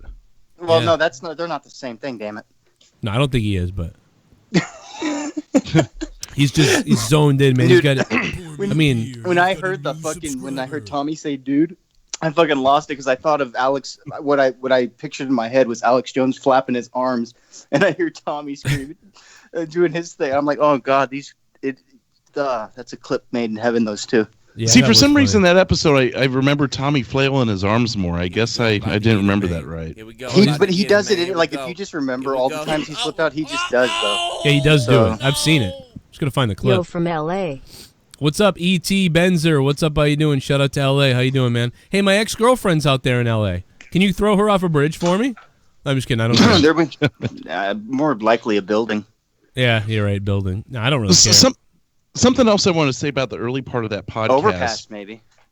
Was where he was mentioning the government and labeled him as a terrorist because of the Sandy Hook shit and everything. What? So does that make anyone who questions anything a terrorist? I mean, is Luck Lowe a terrorist? Now, okay, is BuzzFeed a terrorist? ICP is listed. If it went into what you guys said about his fans, you know, that was terrorized like shit, right? Terroristic shit. How the fuck do you say that? What his fans did, like terrorizing the fucking families. Well, no, his fans, but he didn't do that. His fans, I understand, but he's going to be the scapegoat, so it can fall under that category. Yeah, because look at ICP. ICP is called a gang. Is like a real gang. Like if you have, are you serious? Yeah, no. Oh my God. Yeah, they can't play in many places. And oh God, it's fucked up. Oh my God. What if the turkeys ate us? The Goon. What's up, Goon? What if they killed us and ate our children? What if the turkeys ate us? What if they filleted us? if the turkeys ate us, if they had to hate us. Well, Thanksgiving was a little bit different. Instead, the turkeys ate us. They gobbled us apart. But first they'd eat our nuts, and then they'd eat our butts. The turkeys ate us. What if the turkeys ate us? The fucking turkeys ate us. What if they ate our fucking nuts? What if the turkeys ate us? What if these fucking turkeys ate us like aliens? Instead the turkeys ate us. I think it's fair to say there's a strong miscommunication between people. Nonetheless, welcome back, Jesse. I agree. Now let's embrace the global gobbledygook domination. Oh my God, the Goon. What's up, Goon? How you doing, Goon? That is a really long yet soothing donation. I want to suck you, Goon. I just want to say in the chat, you are. It is. I love it. I love that song. I don't know. I'm just sitting here like jamming to it, like.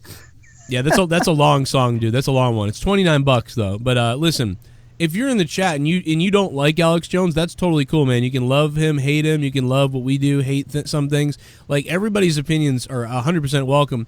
And by the way, the phone lines are open too. Everybody's welcome here. I'm not a Republican or a Democrat. I'm not a fucking whatever. I'm open-minded to everything. You can bring me whatever you want, question-wise, and I'll talk about anything and everything. I don't care. Should Nicolas Maduro be sued by the United States government after what he did to Univision journalists Francisco Arias Dieta and Jorge Ramos? Luis Antonio Alejandro, thank you for the donation, man, and buenos noches. Shit, man, I forget exactly what Nicholas did, man. Do you remember that, Drew? I don't remember what he did. I do not. Be sued by the United States government. I forget what he did. I remember this vaguely. I'll be honest, I don't even know that name. No, I heard about this a while back. Shit. I think, if I remember right, I think I know what it's about, but I don't want to say it until I know. Venezuelan politician. Yeah, this is, he faked something or something or other. He lied about something. I'm still trying to figure out. What was the other name? Francisco. Urrezieta. I forget his last name. Something like that. Urrezieta or Urrezieta or something like that. I forget how the name goes. Jorge Ramos. Yeah. Jorge Ramos is the other name, I think. It was something to do with some kind of lie, or he went after something. It was wrong. I think Ramos. I just don't know anything about this dude. Ramos is the guy from Univision. I know that.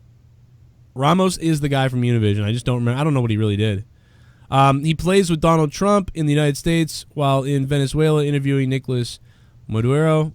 But the communist dictator taught him differently. Last week during a sit-down interview, a Cuban-trained dictator, Ramos tried to pull the same bravado he played with the president of the United States at the end. Ended up being thrown off the set. I don't know what the guy. Yeah, he deported Ramos. That's what I'm gathering. I'm not really sure about. I'm gonna look into that, and I'll tell you in a different video or something later. I'll have to look into what that is. People in the chat are chiming in. Detained them for 5 hours and removed all tapings. Huh. I don't know if anybody should be sued, but criminal charges maybe, or like sanctions on somebody if they did something like that, like as whether they can come back in our country or not, maybe. But I think that's on Venezuela to deal with that, right? Like, why would suing the? I'm not really sure. I gotta look it up. I don't exactly know about everything.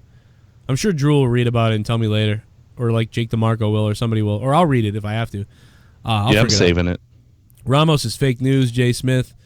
Immigrants cross our borders because our military fucks up the countries, by the way. Yeah, it's true.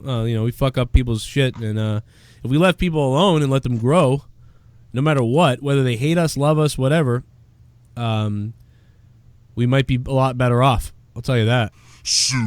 We sure push our shit on people, that's for sure. That's true. To be honest, their donuts are crap anyway. Derek Hans, really? You think that, dude? I love their donuts. We had a whole box of them today. Now, see, I don't mind their donuts. It's their sandwiches, their breakfast sandwiches. Oh, yeah, they're garbage. They're horrible. And if I can palate them or stomach them somehow, my stomach is rocked for the whole week. I swear to God, I think there might be one in Palm Springs. I bet you there is. I should go fucking see. Sausage, honestly though, dude, I love the sausage egg or sausage egg, whatever they have. I love those. What is like everything good there, or do you just recommend the donuts or the coffee? Coffee and donuts for sure. Okay, so like the food, just you can pass that up. The food's new, only in the last like 8 years or something they started food, but you can tell it's all microwaved. If you were going there, for your first time, what would you get? Like, what would you recommend? I'd get like a sprinkled donut, a jelly donut, and a coffee. A medium French vanilla. Just a normal ass coffee? Yeah, I get a hot French vanilla coffee with cream and sugar. That's what I get. Done. I don't know what you get. I mean, you can go in there and stir that. No, I'm just like, if it's the donuts, then that's what I'm getting. Because like if the food ain't good, I won't even bother. Hey, can I get a cock special? If everybody really liked the aliens talk and also some of the government. How big are these holes in the donuts? Can I stick my dick through here? It's almost perfect size if you have a medium regular dick. Yeah, almost perfect, dude. And if you're a little bigger, it squishes on the donut. It's kind of nice, but you do risk you risk breaking the donut. So I just get a jelly, go right in. Yeah, it gets if only so they had a sticky. cran donut. Yeah, they're gonna make. I would you come out with actually the cran stick donut. your dick in that one. That's how you're supposed to do it. I would make the cran donut. It would be epic. Let me tell you guys though, if you guys have not heard it, if you guys like the sort of the when the world was created, the pyramids, the DMT talk, the government, what's going on, whatever, you will love, I think, the 1 hour podcast. Final Frontier News is back. It's a cheesy little border I made, but Final Frontier News is back. Dave Rose and me, plus me and Justin Bailey show. That's up on Corrupted. Did Dave Rose, has he done DMT? I don't know. I don't think so. Oh, see, I'd love to do a fucking show with you guys on that, because like I've done mushrooms is a version of DMT, but DMT itself is a whole nother animal. But DMT is the one where it's like, wow, like you feel like you opened up a gate or something like that. You literally, like when I first did it, I thought I died, so like I had to check my breathing, check my heart and everything, make sure everything was going, and then the fucking amount of shit you see is unreal. Like there's no way your mind can even tell you what to think or see. You just see a million things at once. It's pretty amazing. But you also like kind of shows you what all is possible and what all is around, not just around you, but what's beyond this. Like there's 1,000 other worlds happening. We're just one. Like it's pretty cool. Yeah, I wondered if we were talking the other day about like, you think we're a planet with all these galaxies, or do you think we're in a dimension like that? You think that it's all dimensions? There was all kinds of talk about that. I'd rather go into that than flat Earth for the most part with most people than the flat Earth thing, because the flat Earth thing is flat Earth thing is just ridiculous to me. Bores the shit out of me. Now, see, was Eddie Bravo but fucking with him on that? Yeah, because Bravo really has been getting into the flat Earth recently. Bravo's into the flat Earth right now. He tried to make an example about like the fucking pizza. He's like, well, just imagine being on a pizza. I'm like, well, you would drive off the edge of the fucking pizza. Yeah, so, right. What are you talking about? Analogy is that? Yeah, I mean, I get it. I like their passion, the flat earthers' passion. But when you sit a flat earther down next to like a scientist who knows about the physics of the space and stuff, and how the planet might rotate, and I get it that like you can still have satellites in space even if the Earth was flat. You can still have satellites in space, but it's way harder. It's just so much harder to prove that the Earth is flat versus the Earth is round. It's it's a trick crazy. Though, like as if everybody really did believe it was flat, it would become flat. Maybe it would. Take mass consciousness is what rules what everything we see now. Well, you're seeing a little bit about that. That's why YouTube's hiding conspiracy videos. YouTube is like freaked out about it.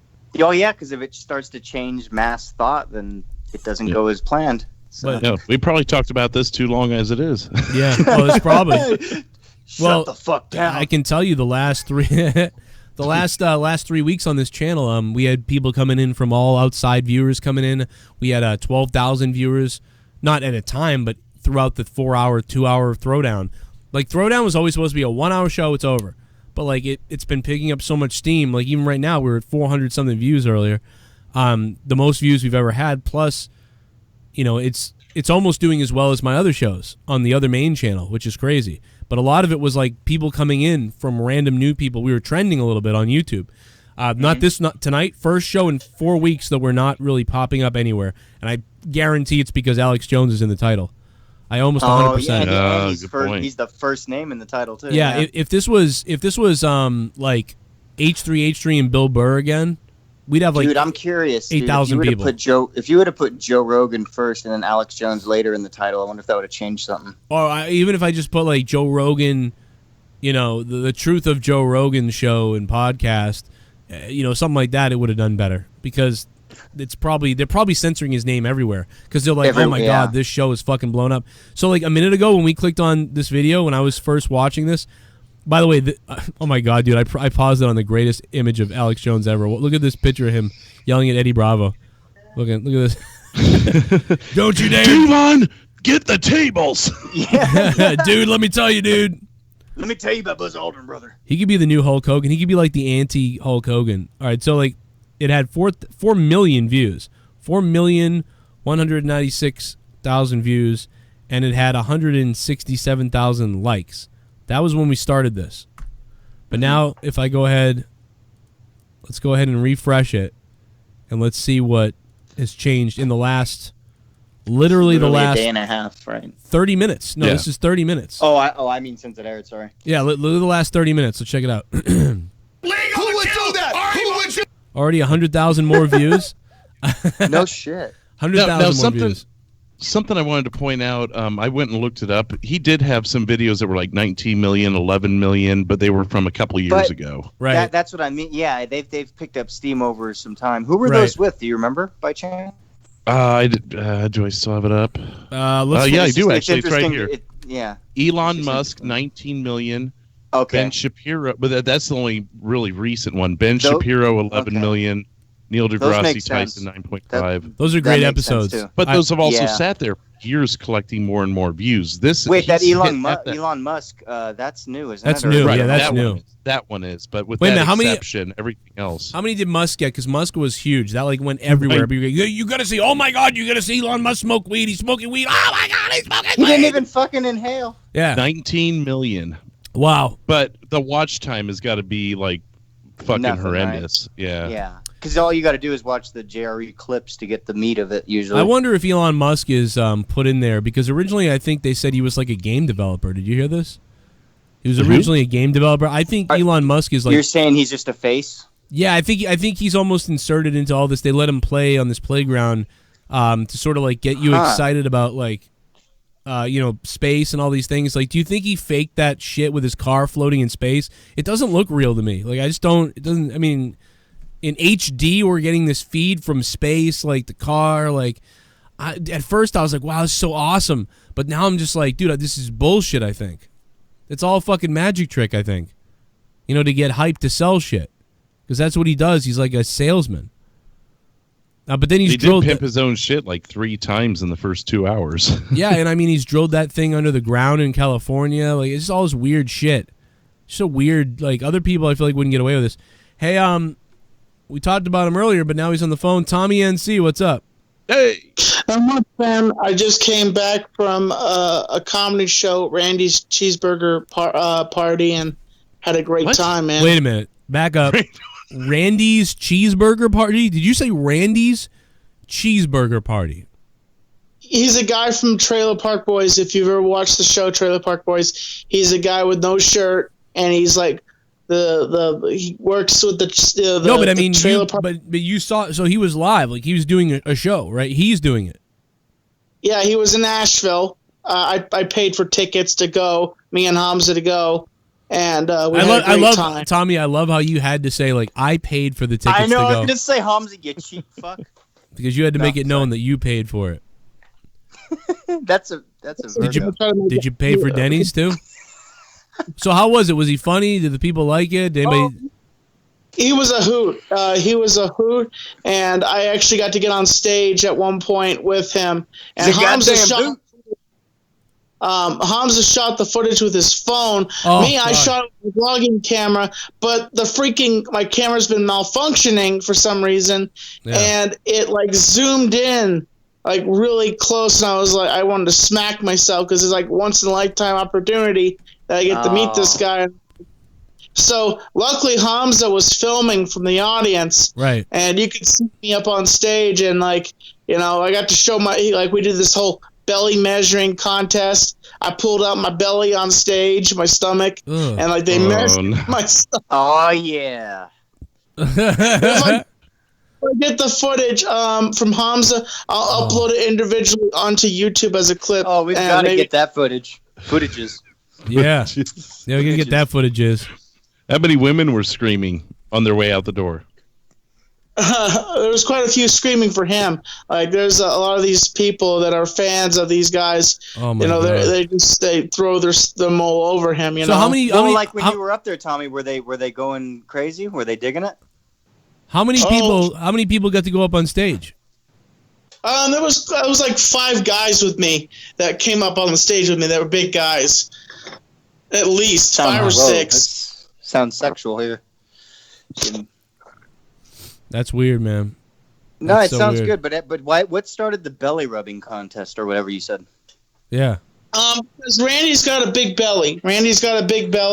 And he doesn't wear a shirt. He says it gives him a rash. If you watch the show Trailer Park Boys, he can't wear a shirt at all. And when he gets in a fight, he has to take his pants off, and he's only wearing tighty whities. And he gets in a fight all the time. It's on Netflix if you want to watch the show. But I've watched every single episode of Trailer Park Boys on Netflix, and I know so many things about it, but not to heart sometimes. But going to this show, knowing about some of the things, and back in the day, John Dunsworth used to do a tour with Randy and Mr. Leahy's Cheeseburger Party.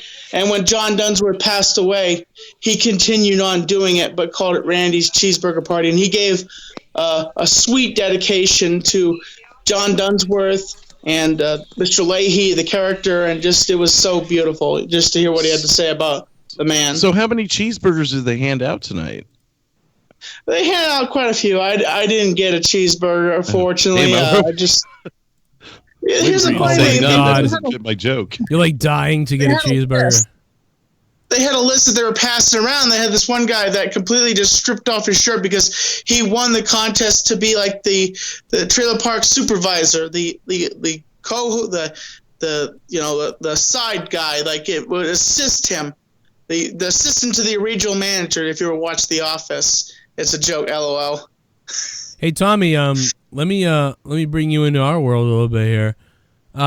Did you watch the Joe Rogan podcast with Alex Jones, the new one? When I tuned in the show, I heard you playing a clip about it, but I've heard that Joe Rogan and them at one point got into a fight. But I don't know if I didn't. I think I heard from you guys. Not really. They were just at one point they teased him and he flipped out, but. No, they really just they had it was a hilarious podcast. It's just blowing up. Everybody's talking about it. It's a lot of sound clips. It's really good, all that stuff. There were some good debates early on. They had a couple good debates that you could have maybe twisted to say it was an argument. But no, they were ready to fight Alex Jones. I'm gonna break your neck, Joe. Metaphorically, of course. I'm gonna snap your neck. Oh, you want me to see me snap your neck? I got big bare hands, man. I'll fucking crush your head. Knowing those two guys, I'd almost classify that as a heated debate. I mean, Rogan was actually kind of standoffish, it seemed like at times, even like he was like, I don't even know what the fuck's going on. Alex blew his mind a couple times. You could see Rogan just had he was just wide-eyed, like, what the fuck? Well, once he was able to correlate some stuff and like actually prove it, Rogan went like, oh shit, like, wow. And he's been right before. The way Alex Jones was going on and on and on, he lost. Dude, well, the thing about the babies, that thing's like nuts. Like that's where I was kind of like, wow. When he started mentioning like the wards and where they'd keep that's when it got real for me, and I was like, wow, I can see that. That like was nurses in there not knowing what they're fucking doing, but they're doing it because they're trying to keep a job. That was when he had my attention the most. Was that post-term abortion shit? That's where he had me too. Wow, I'm like, dude, that's.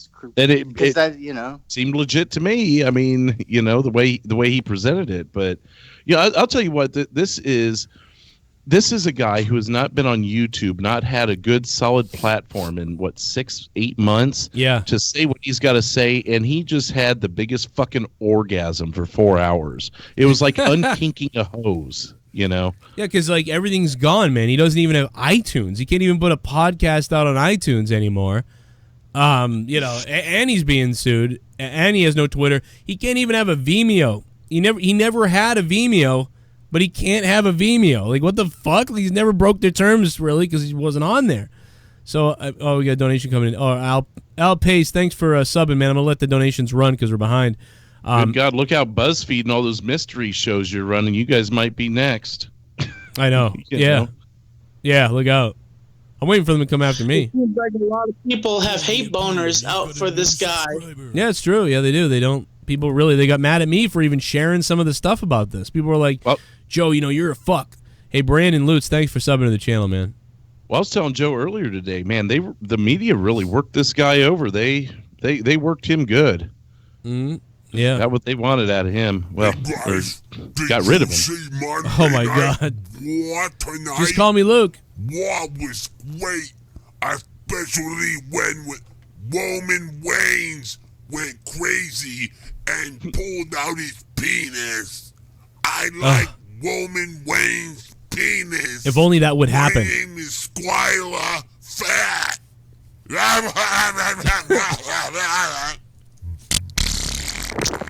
Got no shirt on. Sup, bruh. So great news. I'm watching your show. I like it. Bad news is, there no bad news. 10/10. Keep it real, Joe. That is Just Call Me Luke, a longtime supporter. Thank you, Just Call Me Luke. Thank God for Skylar's case that cancer's not contagious. He's got nipple cancer. Shout out to Drew, give me a hell yeah, you pansies. Oh, Jacob wants a Drew shout out. Oh, hell yeah. Jesus. Nothing like Stone Cold, but whatever. But that's, no, you sound like a guy who's about to like cook his wife a pig and then beat her afterwards. I almost bought a ham the other day. It's funny you say that. Friend with you. What, Tommy? Who is Squire Fat? What, Tommy? What? I've been you've been for your friend for a long time, a fan, and I know a little bit about the lore of your channel. Who is Squire Fat? It's the lore of my channel, not the Laurel. But yeah, lore. No, Skylar. So there was a guy. There was a guy named like Tyler Black. You know, he co-hosted Monetize This one time. Yeah, he co-hosted a couple times. This guy Tyler Black, he was kind of fucking retarded, but he was funny, and he was like a big listener of the show. And I put him on, and he was kind of funny. Like he was kind of like a. I don't know, he was like inadvertently funny. He didn't, he's kind of like Minnesota Vikings or something like that. But he was way more like way off more than him even, which was fine. I liked putting him on every once in a while and having fun with him. But he just lost his mind. Like basically, he did what everybody does, dude. He was only. I remember a key detail. Didn't somebody fucking get in his head? Yeah, Dan DeCloet did. Okay. Yeah, Dan DeCloet was telling him that I was using him for jokes and hurting him and all these things, which Dan DeCloet does to everybody, just like Scott does. These Skyler are was psychopaths. Like, he was slightly like slow to it, like he didn't know he was being manipulated. So yeah, Skyler's a little bit. I mean, no lie, Skyler was a little bit, not Skyler, but the real guy. He was a little bit, so he believed it. So he was like, "Yeah, you're not going to use me anymore, Joe." And he like started a stream, and he was like, "Fuck Joe Cronin, a piece of shit," and that's kind of how he talks. So then he had like two other like lowly listeners come on with him, and they just bashed me. They bashed me for a while, and they said like, "We're taking over now with the shows," like or whatever the fuck. And then so then I made that donation to make fun of him because I was funny, and then his show went to shit, and his life went to shit, and he had no show anymore, and he was a piece of shit, just like everybody always knew he was. So yeah, it's just a guy that attacked me for no reason, other than the fucking psycho Dan DeCloet reached out to him. He reaches out to everybody. This guy, the guy still watches my show constantly, but says I'm the biggest scumbag psycho asshole ever. Yet the guy watches everything I do, still reaches out to everybody, just like Scott. He'll eventually watch everything I do, and he reaches out to everybody, and it's like hilarious. It's like without me. Fuck. I think I remember that guy. Yeah, this guy was a sick dude. See the guy that I think he's the guy that said I was a puppet. And recently, I think he said something to me like, "Fucking, I take it back. You're pretty good. You're all right." Yeah. He's because of all the shit that happened. It's full of shit, dude. Now he's gonna see this and he's gonna be like, "You're a piece of shit. I always knew you were a faggot." Yeah, right. And Jesse, it's good to hear your voice, by the way. What's that, man? I said, Jesse, it's good to hear your voice again. Yeah, he thinks your voice is sexy, Jesse. He loves you. Yeah, back again for the 7th time. Yeah, right. God, man. There was one point when I heard Jesse on that other show. I wanted to choke Jesse. I was like, I'm going to go choke him out. No, the best thing ever, dude, is you're like, what do I have to do to make this right? You're like, I need you to, go to Canada and break Scott McKinnon's legs. Yeah, great. Now, he's going to use that now and say that, he tried to use Jesse as a hitman. So, see, there's proof there. He's a sick man. Like, he tried to basically use Jesse as a hitman. Jesse needs money. So, it could be... No, I mean, I get... Oh, my God, dude. Like, that's exactly what's going to happen. Because you said... Dude, he's been clipping this whole show every time I've talked, I'm sure. Oh, maybe. But it's like, that's what people are psychos, dude. Like, people are fucking weird. It's like, we're just doing a show. Like, the only thing with him that I got to was I was like, Scott, when does it end? Like, does Joe have to just admit that everything you're saying is right? Yeah, that'll do. But then he'll, Yeah, I've done that. That wouldn't be the end. Oh, it'll never be the end. It doesn't matter. I've gone on there. I've proven things like, you're wrong. Like he said, Jared Barron. He said that I'm Jared Barron, and that I donated to myself to whatever. And I go, dude, Jared Barron's been on the show. And I literally talked to him on Discord on the voice thing for 2 hours one night. Just bullshitting with him while he was getting drunk or whatever. And what does it do for me to donate bombs to myself as Jared Barron? That doesn't make any sense. You know what I mean? You lose money doing that. Yeah, donating like $5. Yeah. Like, say the donation stopped for like an hour, and donating $5 to myself, that'd be a good idea? But that would make sense. Yeah, it wouldn't make sense to keep dropping hundreds on myself. Number one, they're charging me 3%, and YouTube's charging 30%. So you're losing money. You're losing money anyway. When you get a real donation, because they're taking a piece. But then if you're donating to yourself such a large amount, you're really losing. What the fuck? He's a fucking psycho. So I'm like, dude, no, that is wrong. You are not. That is not real. Like, that's not true. And he's like, you're a liar. And it's like, no, that's not true, because that's just not true. Like, it's you can say that if you want. It's not true, though. Well, what I dug about Scott was when he actually worked with something that was true. And I'm like, oh, cool, dude, because that's awesome to me. It's like you could go around and fucking dig up shit with people and get them to actually be truthful about shit. Cool, I like that. But then he doesn't stay with what's truthful. He'll jump on anything and everything and just it doesn't end. And that's the problem, because if the last thing I said to him was I just can't handle this drama shit anymore, dude. This is stupid. If he was honest about everything and just asking questions and going into stuff, that'd be pretty interesting. I always thought he was good. Nothing ever would have happened. But dude, I've seen the messages for 2 years of this guy manipulating people, and whatever. And so Well, and and then I left for a while, and I came and found out that he kind of blew up the drama club thing, and I'm like, well, that's kind of I'm glad that I dipped out because I was obviously feeling on that it was going to implode. Because I felt him it wasn't going to end with him no matter what. Somebody was going to be guilty of something somewhere. And dude, this guy got Himmelgod to leave. I don't care what he says or what anybody else says. Are you serious? Himmelgod's not around? Yeah, oh, dude, nothing's been right ever since Scott when he went hard on Himmelgod. Himmelgod left because of him. I knew Himmelgod. I knew that he but I thought he came back for a little bit. He even was the champ and shit.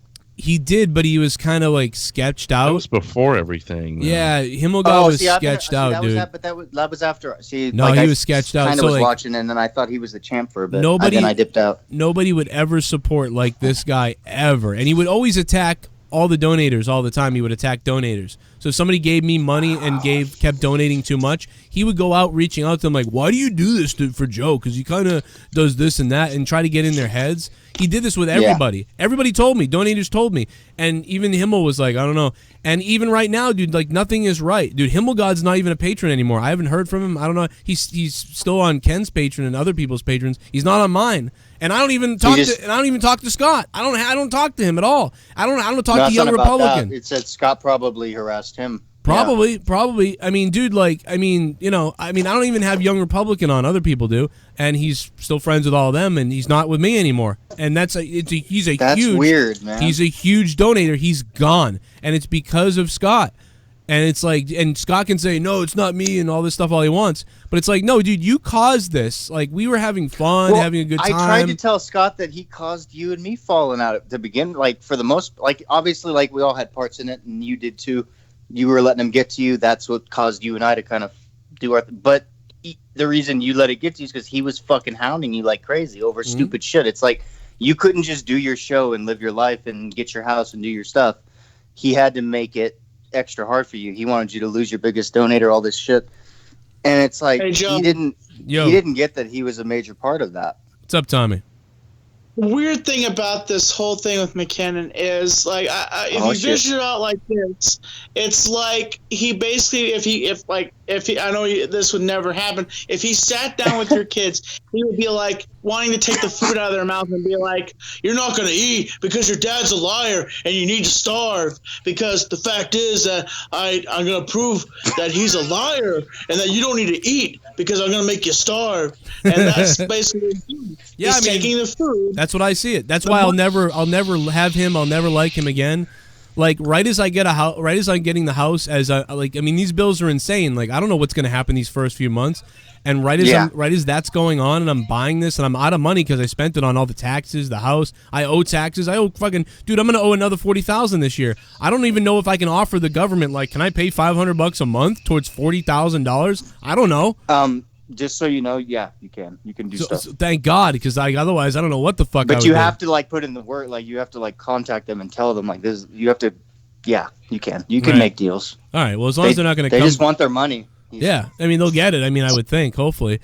I mean I'm looking into other jobs to do and all these other things like that. And meanwhile, like some of my top supporters, like there's 5 to 15 people that are gone who were regular supporters, but I couldn't keep them around because they were flaking. They were lying and doing things like and just weird shit, and it's like that. But anyway, we're only talking about this because Jesse's here, and that's how we last left off, and otherwise I never talk about him, but because Jesse's here we talked about it, and other than that there's nothing being said that we all don't already know. I was surprised Himmel left. That was why we just now were talking about it. I was just like, when you brought that, I was like, what?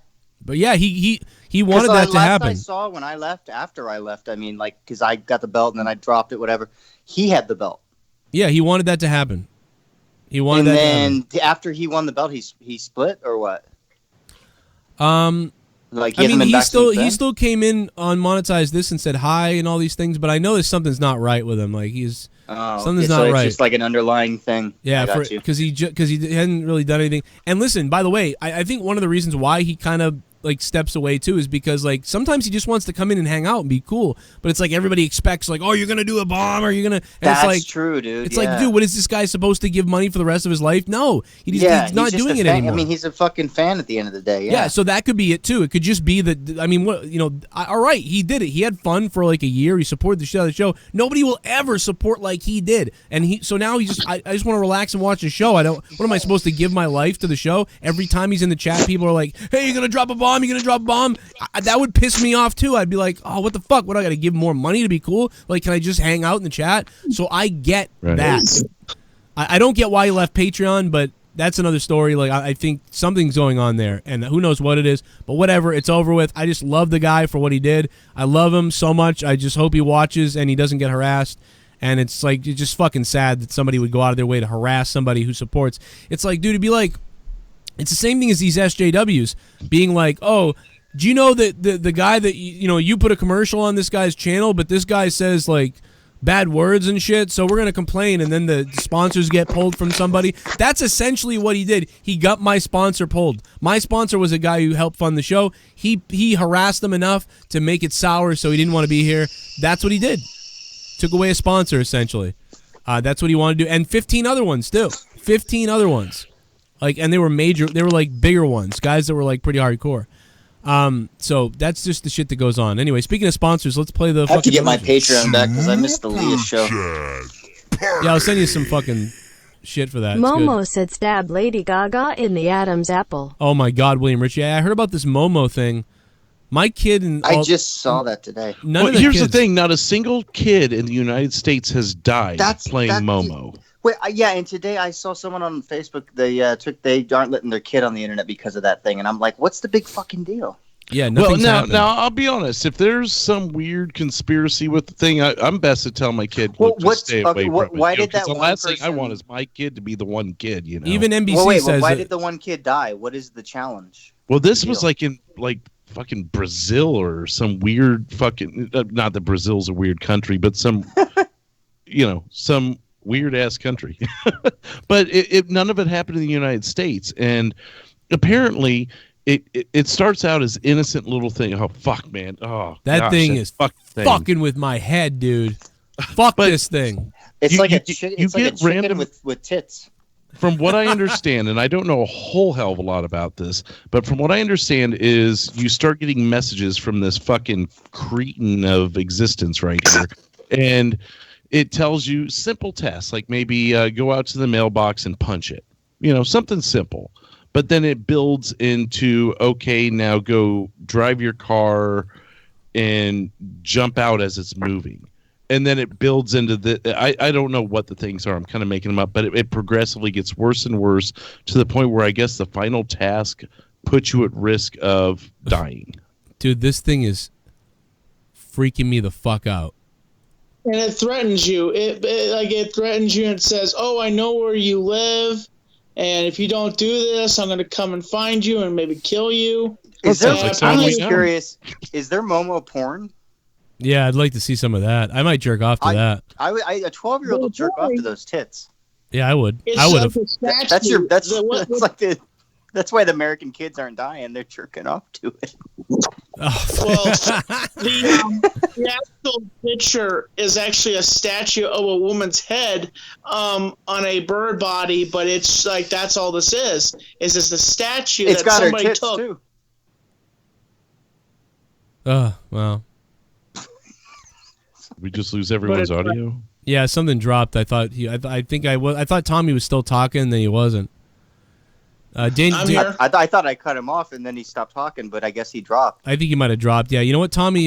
Call back. I'm gonna call you back, Tommy, on my other Skype. Okay. I'm glad he mentioned the bird body because all I could think was that's a bird with tits. I'm gonna open up the phone lines to somebody else. 339-226-6610. Daniel Price says Himmelfarb came in the chat the other day, but you didn't say anything, so he bounced. He said hello and congratulations. Yeah, that's what he said. Yeah. How am I supposed to see that though in the chat? What are you talking about? Like the chat's flying. Like I didn't see that. I was doing the show. Are you able to see shit when people tag you, or is it still moving too fast? So I might catch it. If you're lucky, I catch it. I happen to catch his comment, but it's very lucky. Yeah. It's like wicked by chance, I only noticed because I was modding and I guess it really didn't matter to keeping points, but I think I was really the only mod in there at the time that was really keeping track of shit. So I'm like, well, I might as well do that too. I think he still likes the shows and stuff. I just think that, again, he's so much pressure on him. It's like, dude, I just want to watch your shows. I just whatever, dude. But I think Himmelgod, I think he's been chased off. 651, what's up? Hey, how's it going, man? It's CKS. Hey, man, how you doing, CKS? What's up? I was just calling to comment on the Momo thing. Momo was just Japanese sculpture that eventually came Blue Whale. What the hell? Oh my God! Really? So it's wait a minute. Is this like a lore thing or like a anime thing or what? No, it's actually it was a sculpture by a graphic people and whatnot, and they featured it in a horror. Wow. Horror film type of art sculpture type of bullshit. Yeah, but so it's just being hijacked though to use for this weird prank that nothing even happening. Everybody's losing their mind. Dude, somebody gets killed. People get hurt. All these things and all these things that go on. People are abducted. Whatever. Kids are hurt. People are whatever. And no, and also this is what people freak out over. Also, one thing you should really watch out for is Peppa Pig. People are taking the Peppa Pig content, and they're fucking it up. Like they are like, if your daughter watches Peppa Pig, because a while back ago you did a promo about just selling merchandise for Peppa Pig. Yeah. People are taking the content from Peppa Pig and like having Peppa Pig like kill her parents and shit like this and like editing it. Because Hamza a while back ago let his kids watch like a YouTube video of Popeye, and they edited it, and Popeye, instead of swallowing his like the green stuff he eats, puts a cock in his mouth, it so it looks like he's throwing up. Didn't you tell me this the other night? I feel like you mentioned this to me the other night. I can't remember if I did. I mean, or I don't not. know. I think it was one night we were bullshitting online. No, 100% that like this is going on. Like you'll see like a cartoon, and then in the middle of the cartoon, like 8 minutes in the cartoon, like a dick will come through the screen or something. You know what I mean? Like people just do weird shit like that. Then they try to market it to kids, like tag it, like Disney kids show cartoon. I get it. I get the manipulation of that. That's gone on for years in all different ways and shit. Like backwards pedophilia. Someone mentioned this to me. That's weird. It's like in Fight Club when he spliced the cock into the fucking movie. Yeah. And it's like that. It's like the same sort of idea about that. Ryback, get out of the chat, Ryback. Seriously, bro, what the fuck, Ryback? Get out of my goddamn chat, Ryback, you fuck! Goddamn Ryback, motherfucker, always in my chat like a cocksucker. Super chat. Phone line's open. YouTube, broadcast yourself. YouTube, broadcast yourself. Yeah, I remember that, dude. Lagoon, what's up, Goon? YouTube, broadcast other news stations. Yeah, you fuck yourself. YouTube, it's a shame that there's people out here that want to whooped Santa Claus's ass. Oh my god.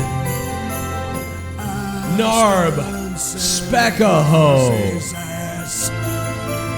It's been a while, Narb. I stunned Santa Claus's ass.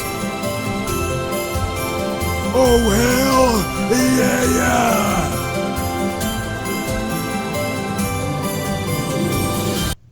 Hey Joe, I don't know if you discussed this already, but I wanted to hear your thoughts on this Momo challenge thing that is going on. That's funny, Narb Spagaho. We just talked about the Momo challenge, man. I appreciate the 625.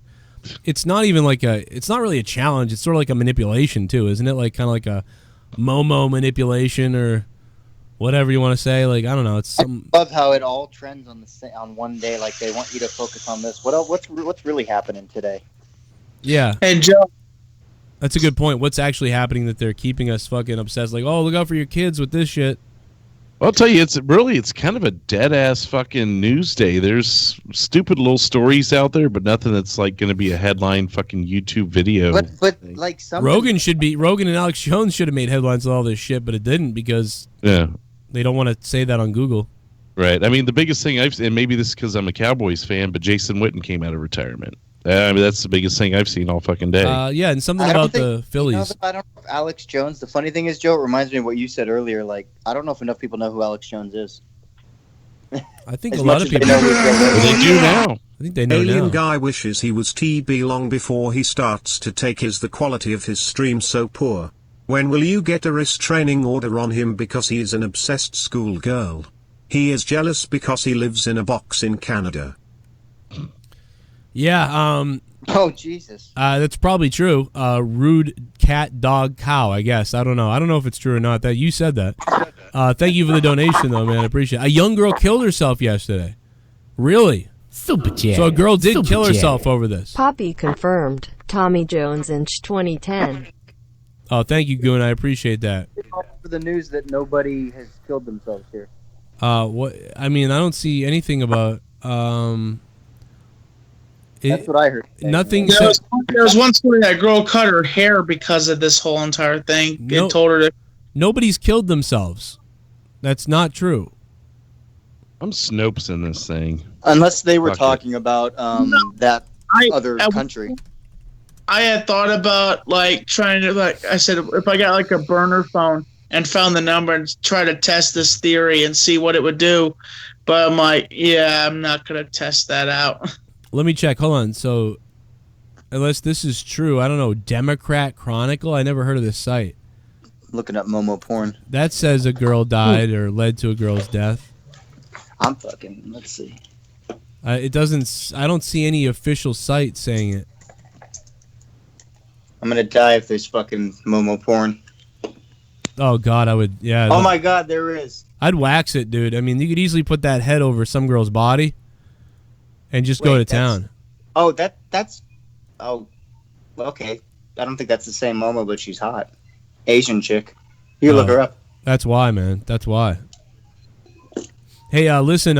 Again, I want to promote this real quick on my Patreon. A bunch of shit is going down on Patreon. Okay, I gotta. Saving that. I really quickly want to promote it. $1 for Corrupted on the weekends. $2 for Corrupted's audio download.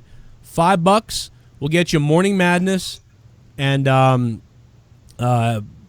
Morning Madness, Corrupted, and one other thing that now I can't fucking remember because I'm out of my mind. The podcast with Leah. Yeah, me and Leah's podcast. I couldn't remember. Jesus Christ. So that will get you that. That's my favorite, goddammit. Then Tommy and Final Frontier, the $10 tier. Yeah, Tommy and Final Frontier are in the $10 tier. Oh, and then you and Justin are on there too, right? Me and Bailey's new show. Oh, shit, yeah. Yeah, I mean, me and Bailey's show is on YouTube anyway, so you can listen free.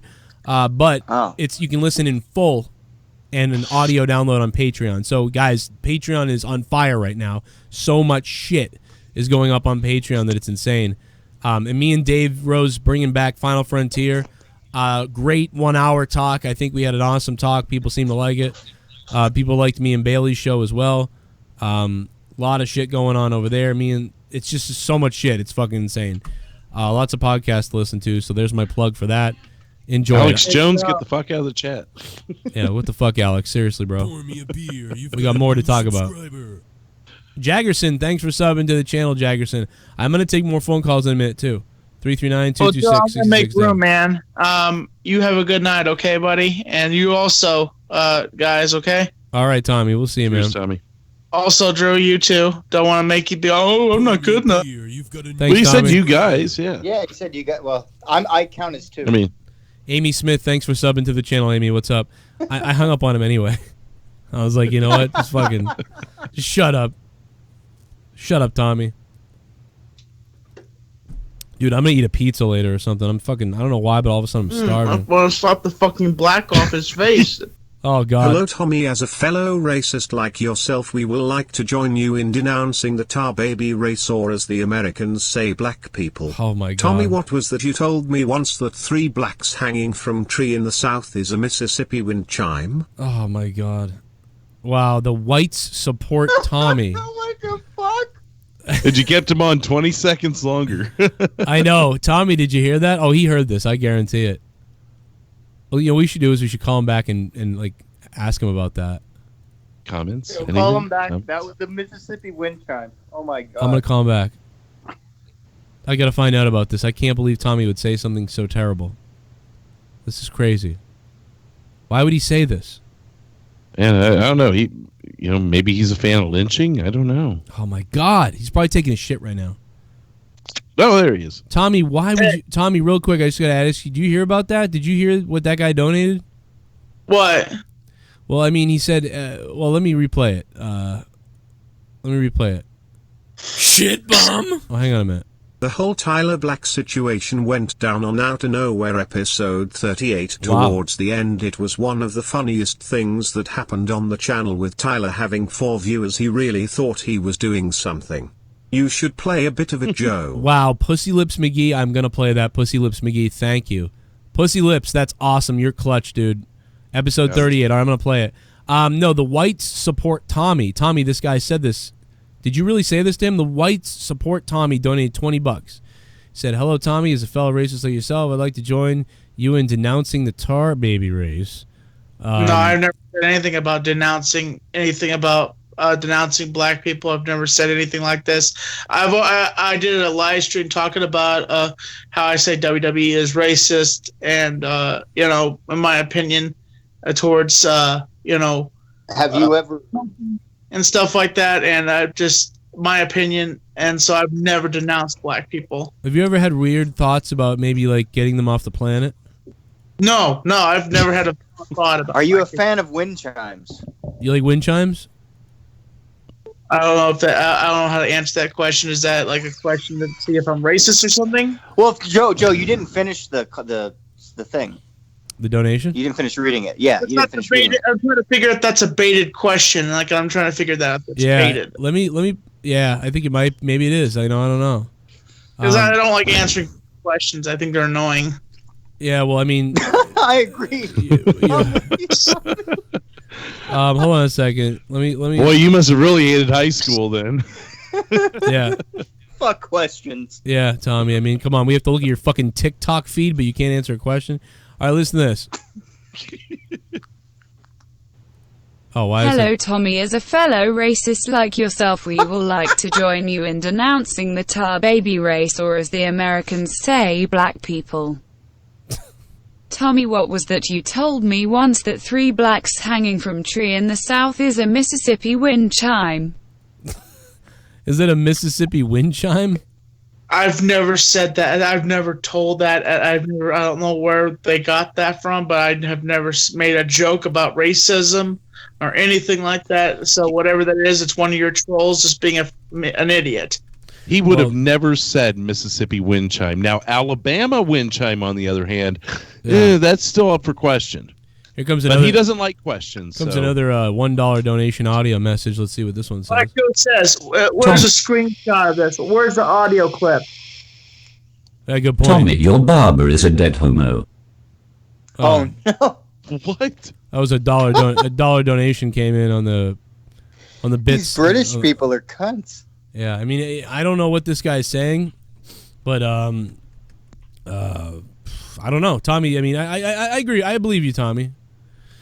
Yeah, I do too, because Mississippi wind chime's kind of clever. Let's see what else this guy's. I've never heard that, quite frankly. Was there another one's coming in, Joe? Let me see what else this guy is saying about Tommy. I just wanted Tommy to be able to defend himself since he's here. Dude, I love he did this. Tommy is liar. He has said it on. Let me play this one. Hold on. Let me just let me start her up. Oh, this takes 1 second. Tommy is liar. He has said it on stream. Oh. What? Yeah. He's Tommy. Dude, I'm gonna die if there's a goddamn clip of that.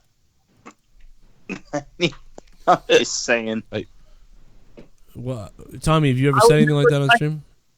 No, I've never said anything like that on stream. Like, I don't understand why people are trying to say this shit. Like, I've never said that at all. I don't think he has either. I don't think he has either. I think this guy's lying. I think he's being. Tommy, why do you say No one has the fucking truth. If you have a clip, no one has the fucking truth. It's all bullshit. That was. You sure you didn't see that Alex Jones? Yeah. Tommy, why do you say jungle bunnies should die? Oh my god! No. Oh my god, dude! Do you say that? I feel like Eddie Bravo has the keyboard right now. That was Mark Johnson there. It was $3 from Mark Johnson. Mark Johnson, you're a dickhead. Yeah. You're a dickhead. You are an absolutely baited troll, and you can kiss my ass. Like, I am not a racist. I have black friends. I have not once ever tried to be racist to a black person. Didn't you one time say you'd slap the black off of someone's face, though? That wasn't a racist. That was me being racist. I've heard black people say that to other black people. But I slapped a black people off you. Jesus Christ, Tommy. Jesus you know what Christ, else Tommy. Heard? You know, there's a word I've heard black people call other black people too. I'm curious if you've ever used that word before. We got to get Heistman Defoe in here to call you a word. White devil. Heistman to get in here. Well, wow. I hate white people, but Tommy hates his parents. Oh, jeez. That's not. It was. I don't think that's accurate. I mean, well, wow. I hate white people, but Tommy hates his parents. Okay. Jeez. Jason London with the $5 drop on that one. All right. Anyway, listen, Tommy, I love you, bro. We're just playing a joke on you. I mean, that guy. That guy really did donate that earlier, though. He did say that. I think that was a joke too. But listen, go to bed, bro. Thanks for being on tonight. I'm just joking around. I love you, buddy. I'll see you, bye. All right, see you, Tommy. Dude, if he would have seen the fucking Joe Rogan thing, he might have got. I mean, you totally were Eddie Bravo and him right there. Yeah, we were trying to Eddie Bravo him. That's the whole thing. I even winked at you. That was the whole thing. He was like, Jason Smith, I'm about to kill it. Oh, wait. Mike Smith, fuck you. Oh my god, I broke my face! Oh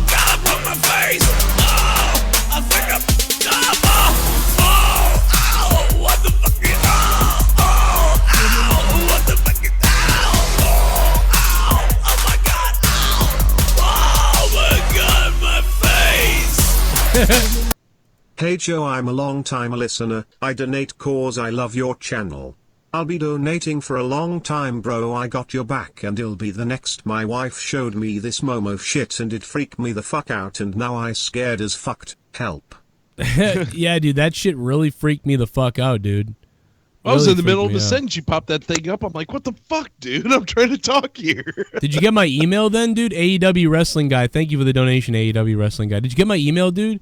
I had one of your fucking donations got, like, flagged or whatever the other day, and then I sent you an email about it. You fixed it, though, it looks like. I just don't know what was going on. Just let me know what's up with that if you want. I got worried something was wrong.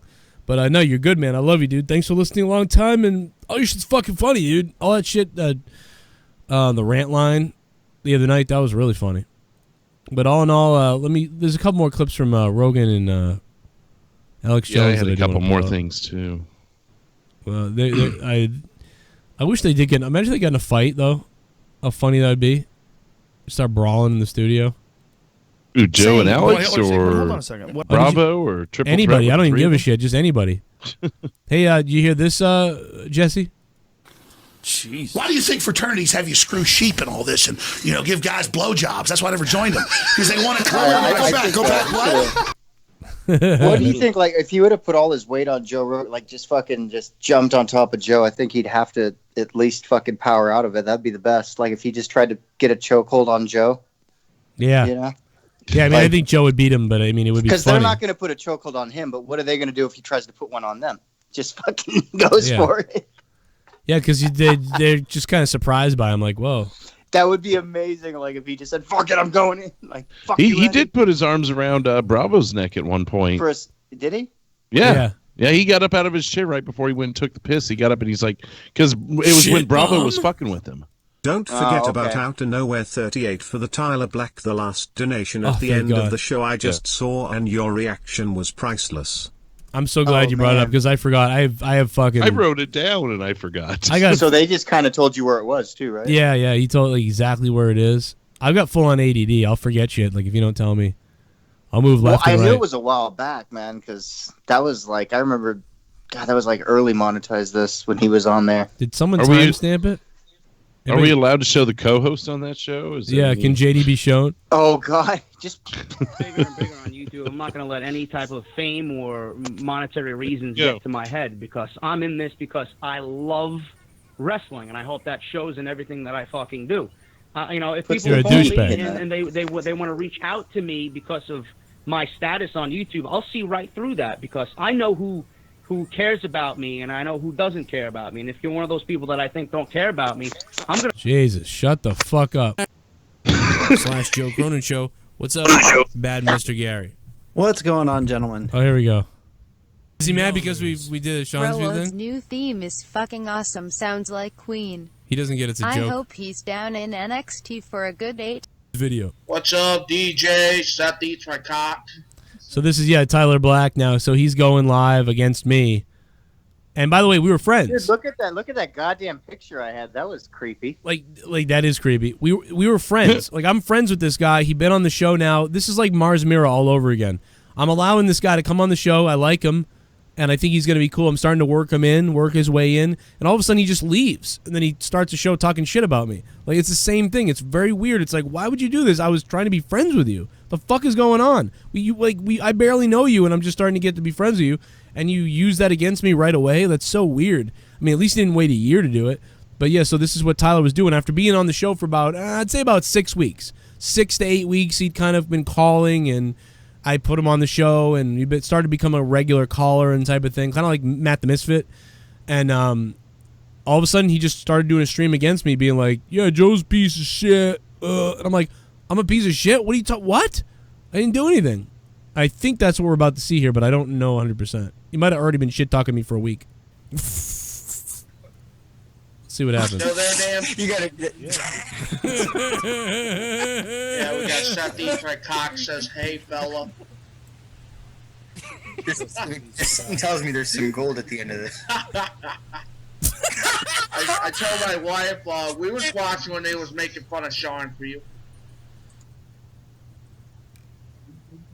He just sits there. Were you quiet. watching when he was making fun of us? Why can't we hear the other fucking guy? Oh, he's doing chat. Never mind. I know, Jesse. Hey, they're calling you a puppet, Jesse. Well, they called you a puppet. Sorry, Jesse. You can't even hear the audio of his co-host? Joe Cronin Show. I'm sorry to say it, but you are a puppet. What the fuck is wrong with people? I'm assuming Tyler Black retracted his Patreon pledge. I just want to hear him define. That was funny, JD, you fuck. You know what, though? Tyler Black did not retract his Patreon pledge, I don't think. I think he still was a patron. He just wanted to spy on me. Like, I didn't know he was still a patron. Puppet without anyone helping him. Right. Why did he support me on Patreon? Why did he no, I already know, Joe, don't even worry. It's not him. It's that Dan what guy. What is his channel? Like, wow. See, you even knew it was Dan DeCloet then. You just said it's that Dan guy.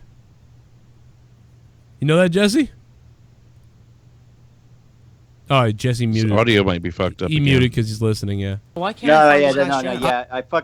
I that's what he called me, and then recently he's like, "Yeah, so you weren't so much of a puppet after all." Now he's calling me like, "You puppet motherfucker."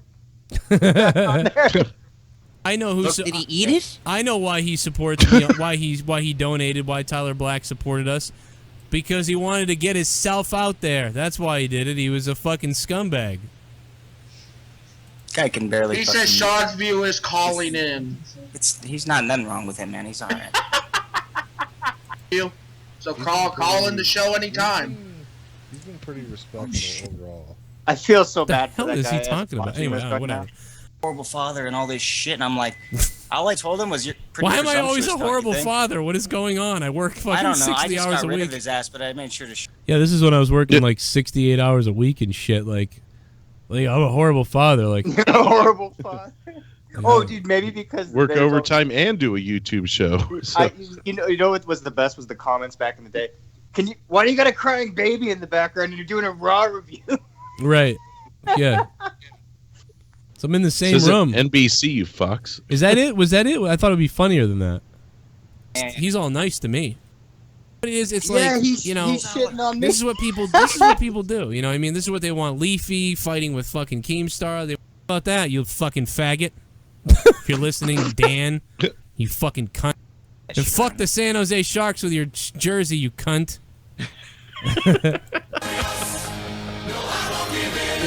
Gary doesn't turn on us and delete his. By the way, that guy has all kinds of kids in his like Facebook photos because he stalked me on Facebook like a weirdo. Says that I should die and all these things, and then I go on his Facebook and there he is with kids. I'm like, what is this guy's a psycho? Like, if that guy doesn't kill it, I mean, like, I almost wanted to, like, maybe this guy shouldn't, like, maybe you shouldn't have kids. Like, it's really weird, dude. I don't know where the flip out is or what's funny about this, to be honest, but, I mean, maybe this is funny. Wait, because they said you reacted to it. Yeah, but I don't eat it. I know why he supports me. Why he donated. Why Tyler Black supported us. Because he wanted to get himself out there. That's why he did it. He was a fucking scumbag. Guy can barely. He says Sean's view is calling in. Sean's view is calling in. Oh.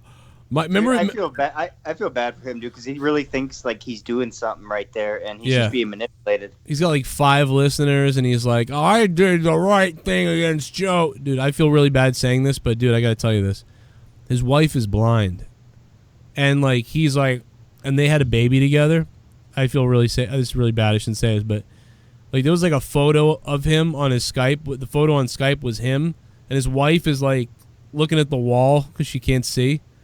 And then their kid is just playing on the ground, and Skylar's like, oh. And I'm like trying to imagine these two taking care of a kid. And I'm like, I don't know how they're going to take care of a kid. Man, the poor kid. What, a blind Down syndrome kid? That's not a good combination. No, the wife is blind. Well, no, I'm just saying. I mean, if the offspring is reflective of the parents. What the fuck is wrong with you, dude? What the fuck? What the fuck? What the fuck? Oh, that's so fucked up, Drew. That's so fucked up. That's so. Even I'm freaking out over this. Well, I don't know the guy. Piece of shit. Oh my god, not my dude. Problem. I don't know the guy. Oh my god. I seen the kid's photo though. I couldn't say that because I want to hug the little kid. That's probably why it's so fucked up. Then that's so fucked up for me to hear that. Like, I don't know. Fuck him. You're fucking with my mind right now. 313. What's up? Hey, what's going on, Joe? Hey man, how you doing? Broken Lion. I knew I knew that voice. The Broken Lion, brother. How you Hey, doing, what's Broken? going on? I wanted to call and talk about this creepy ass Momo shit. Like, yeah, it's weird. this shit is weird. Okay, I recommend Momo I'm really porn. creeped out about it. You know, I think if you just jack off to it, like it will just at that point nothing will get any weirder. So you just be like, Don't oh, look the face. Oh, Don't look. oh no, I'll bang the shit out of her. I don't care. But that's not really the point. No I'm kidding. Right. What was I about to say? Oh, I forgot. That's okay. Shit happens, man. I mean, I've seen your videos. You're probably on DMT right now. Oh, Broken Lion hung up. Broken Lion, well, thanks. At least he cut it short. You know, I didn't have much to. I'm sorry, I didn't really give you much to say. That DMT's a trip, man. If you make it to the second or third hit, Yeah, tell me about DMT again. Tell real quick. Tell me what went on when you took DMT? What was these elves and shit? the fucking yeah. There's elves. There's fucking elves. Or like are aliens or interdimensional beings? People and shit? like I wouldn't have seen them. I wouldn't have called them elves if I didn't listen to Terrence McKenna. I would have just called them these little guys, these little people, whatever. But like, yeah, you definitely see them. They fuck with you. But I mean, you see way more than that. You see, I mean, if I was next to my cat and I heard it purring, like I saw like cheetahs in the wild and shit. But like you see like all geometric patterns. You see planets. You see everything. You just see everything you can imagine. Everything's whirring and whirling and like machine elves and shit. And then, but the main thing about it is this ultra connectedness that you feel. Like you feel like you're part of every speck of what's around you. Like you realize like you're creating it all. Like Right. you're manifesting so all this stuff, or is it is this stuff you that realize that the possibilities are endless? Yeah, I mean, like some people think you go into another dimension, or you can see things that are there, but we just can't see them with our eyes or whatever. You can see into the future, you can see into the past, you can see wherever, but you can't. It's very hard to guide it on DMT. Like it's so fast, and you're not picking what you're seeing. You know what I mean? Yeah. Like it's just coming at you. But the way it goes is you take like one hit, and if you can make it to the second or third hit, like good for you, because that's very hard. It's like it's scary. Like you don't want to go in because it's like it drops your ego within 10 seconds. Right. And that's what mushrooms do. That's what ayahuasca does. LSD to a degree. It drops your ego, and you're able to see things you're not normally allowing yourself to see. But it's very scary when it happens within a few seconds. Mushrooms, when they take an hour to hit, that's a little easier for your mind to comprehend. Like, oh, I'm starting to feel this way. But when it happens in 10 seconds, you think you're dead. Right. You know? And it's a very scary experience, but you're back in 20 minutes. And unlike most drugs, it's like you were never on it. Like, there's no come down. You're not tired. You don't feel like shit. But if you do a lot of DMT, keep this in mind if anyone out there is doing it. Don't do a bunch of it. Like, don't do it 3-4 times a day. It's not really that good for you to do a bunch. Well, it's not that. It's natural. But what happens, because what it's made with, what it really is serotonin and melatonin. It basically takes you into a dream state.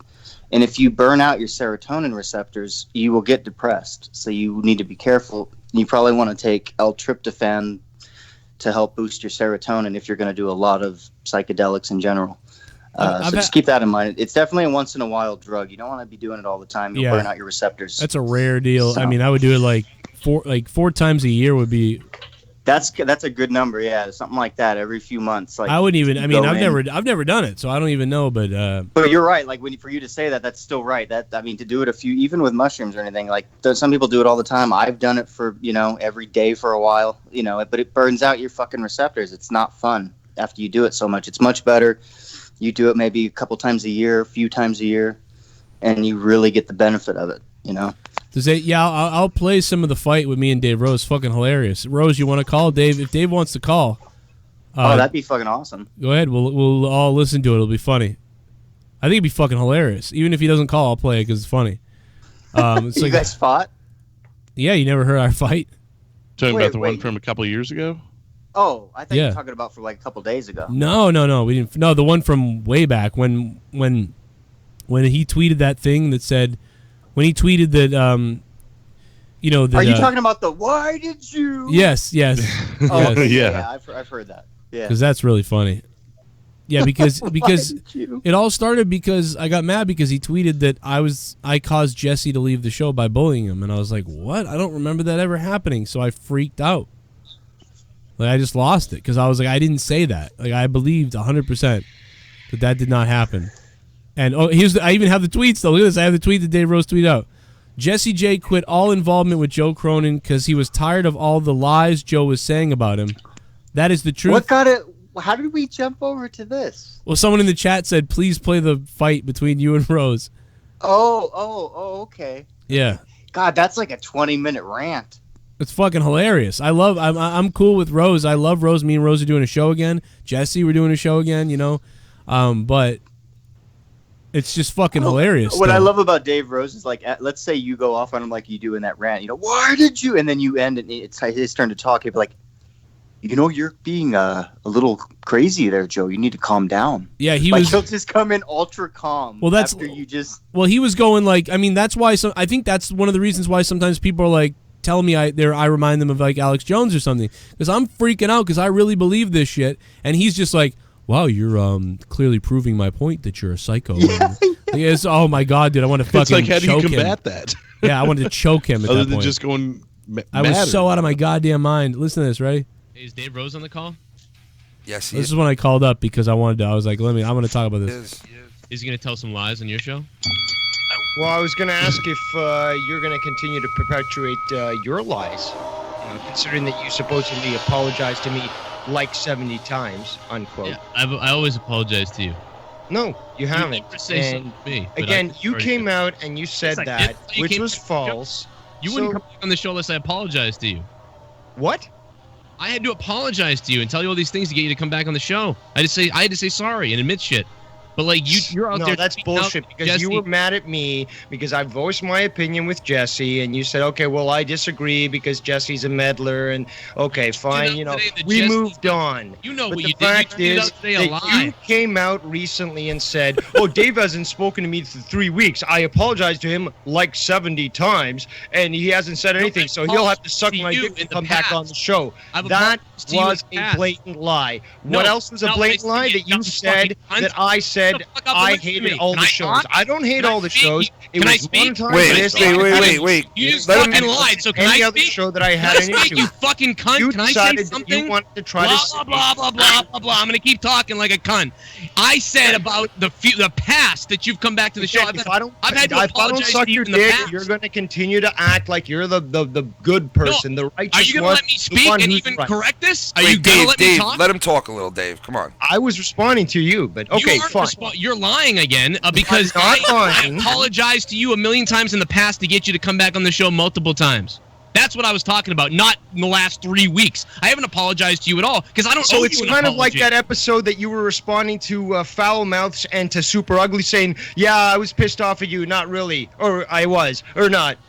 Well, which is it? I mean, again, I've talked to multiple people who have again agreed with me at the fact that they were unclear at the what your response was in regards to how Super Ugly. He is right about that. Rocky or whoever. Why are you talking about that now? What does that have to do with you? Because after that point, today. you Let's talk thought about that that. because I went on to Foul Mouse Network show that I supposedly had switched shows, that I was now a turncoat and a backstabber. That's what you're doing. I But mean, in like, fact, all what I else did is there to was say? go You're on over a here like, show, oh, everything's great. All of a somebody sudden, asked me to go on, and I shared my opinion. That's all it was. If you don't like my honest opinion, well, I can't. you didn't give me that opinion the day before. Like, oh, the show, Joe. Jesus, what happened tonight? Joe, You he didn't- He tweeted it out earlier that day, though. Again, all those graphics I made before about make monetize this great again. No, there is clearly a record of me stating this to you publicly and privately. Oh no, I get that's fine. I get what you're saying. I get This what you is said. not what it used to be, and it could be better. You can Again, say- it's your show. You run it your way. It's obviously not my fucking opinion, but the fact is, I will share my thoughts on any subject that I choose, no matter whose ass gets butt hurt. Why did you tweet out today that Jesse? Why did you tweet out today that Jesse left the show? Why did you tweet out today that Jesse left because I told lies about him? Why did you tweet out today that I lied about Jesse? Jesse chose to leave smart. Dude, I gotta play that again. Why did you? I'm like, dude, Because that was the tweet. I'm like, why did you tweet that? Like, that was the whole thing that made me mad. But it used to be, and it could be better. It's your show. You run it your way. It's obviously not my fucking opinion. But the fact is, I will share my thoughts on any subject that I choose, no matter whose ass gets butt hurt. Why did you tweet out today that Jesse? Why did you tweet out today that Jesse left the show? Why did you tweet out today that Jesse left because I told lies about him? Why did you tweet out today that I lied about Jesse? Jesse chose to leave smartly. You tweeted out today that I was telling lies about Jesse. Again, this is beautiful. You were around, helping you out, trying to help you with the show, volunteer. Answer me, or you're gonna talk like a fucking robot! Like a rational person, you're reacting like Are you going to talk like a robot or answer my question? Why did you tweet out today that I lied about Jesse? Like I am. Jesse says I didn't. Try to have a normal conversation. Shut the fuck up! Dave. You're gonna yell at the child. Then clearly you're not rational or emotional enough to be able to have a good discussion. Shut your faggot mouth! Wait, Dave. But it's not my problem. It's like he got you on Dave, this guy on your show? He called in, man. He called in. It's not. I don't have him as a host or anything. And he keeps talking. You would have hung up on Tommy a while ago. It's not costing me anything, dude. Because you keep talking and rambling, and I can keep speaking, so you can't talk to me and talk about things I want to talk about. That's what you do. No, I don't. Yes, you just did it. You want to rewind the fucking tape? All right, well, listen, wait, listen, Dave. It's the fact that I'm not willing to acquiesce. Dave, he asked you a question, though, Dave. What you're doing right now. Can I say what I want to say? Let him talk. Why did you tweet out today that the reason Jesse left is because I was telling lies about him? And that's correct. Why did you tweet it? Because Jesse the fact says is you're you lying. went on. Oh, Jesse says you're. Did you want an answer or not? Okay, give me the answer. Well, the answer is because last night you were on the Ask podcast saying that I was on there saying stuff in the chat. When I had disconnected I was in there for the beginning. What are you talking about? And then I left. So, well, the fact is, you went on to Dada podcast, and I made a joke started about the to guy fucking say, looking "Oh, like that's you." you in the That chat." was total satire. And again, That was considering the fact that you've been lying. What does that have to do about the tweet of Jesse? Yeah, but Dave, what does that have to do with Jesse, Because though? it's about time that I started speaking the truth, rather than hold my tongue. Told a lie, you fucking idiot! No. Everyone knows you're a liar now. No, it's. You just talk circles around shit. You fucking liar. Tommy Steve was right. You're fucking overreacting at the fact, and again, You can't give me an answer, you cunt. Again, who's the one who's overreacting here? He couldn't give me the answer. I was mad. I am because you're so fucking crazy. I'm crazy.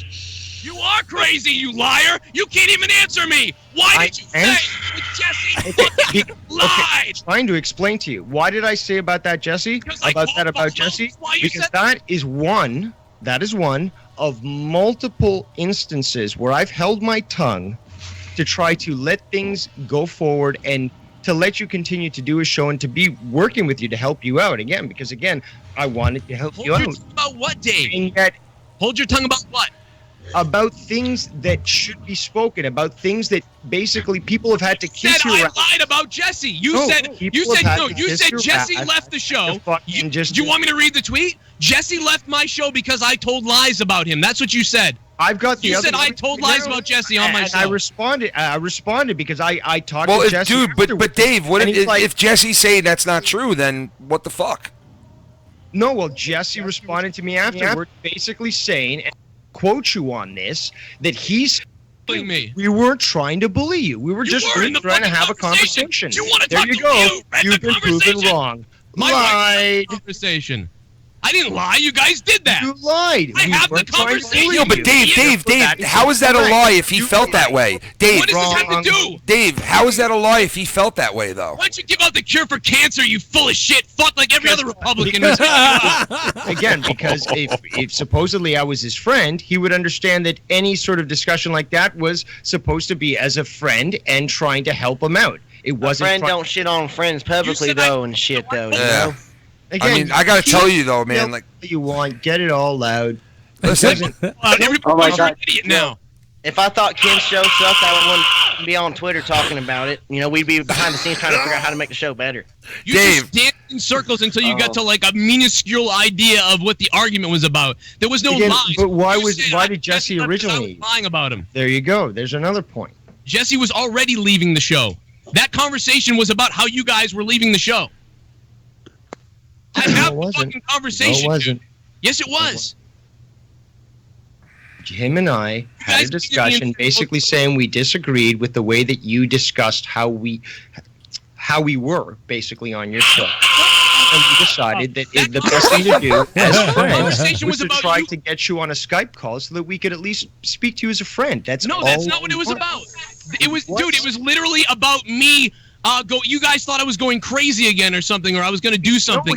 Or something. There, that just goes to prove you have no idea what you're talking about. Because you have no idea what you're talking about. You're saying or some. I think there's a pattern with Jesse too. I think every like Jesse like goes around and is like the goddamn pot. Joe's going crazy, guys. Like I don't know. I love him and everything, but it's no, you know, I think people they come to me. They're like, Jesse, you got to talk to Joe, man. Well, dude, do you know how many people do that? Though so many people do that. Like Ken's found this out. Like so many people, because they do it to me too. They come to me about him and about I only about really other people. Listen when it's like in-house people, but this time it felt. You know what was weird about this time? It felt like this was the first time it wasn't just behind the scenes shit. It was like this shit is everybody is involved. The entire fucking community is involved in this one. It was like it felt weird to me. This was the first time when I came back this last time. It was a different vibe than I'd ever felt on the show, where it was the drama was just huge.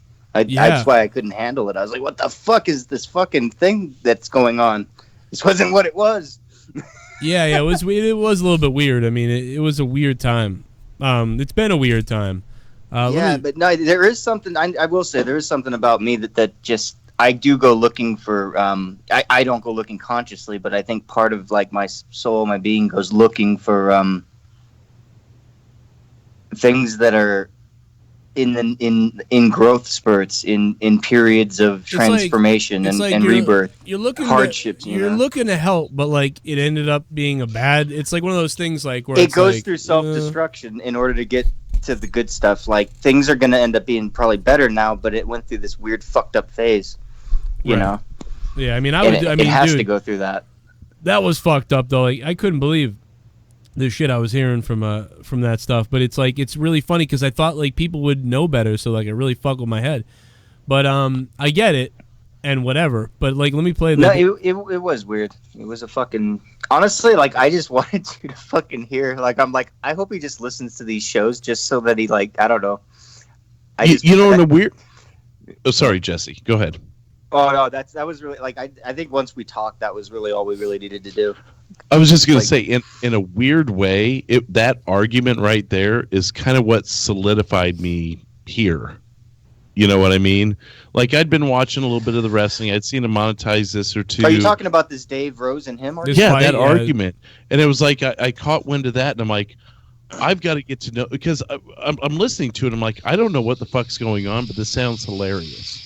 It was pretty. But I'm like, I've got to know what the fuck's going on here because it sounds like something I want to be involved with. I mean, not that stuff, but just you could tell how close everyone was. Yeah, because of the argument. I know this sounds weird, but that was one of the early things that really locked me in. I'm like, I could understand that because there's like if you listen to that old if anyone listens to that old This Is War shit that we did from way back in the day, Joe. Like if anyone listens to that makes you think the same kind of feeling where it's like, man, some shit went on here, and these guys, this is like real shit. Like these guys are fucking close, and it's right, it and just it's gets you interested in it a little bit. You relate to it in some way. Right. You know, and even, the little bit I talked in the chats and stuff up to that point, it's like, wow, everyone's cool in the chats. I know I'm sounding like really weird and sappy or whatever, but that's kind of, in a weird way, that was kind of the cherry on the top of what I was experiencing at the time when I first kind of came around, Every time Jesse takes a hit or whatever he's doing from whatever he's doing, like it sounds like Darth Vader just fucking elevated. Like I was going to say it. Or it sounds like someone shushing somebody.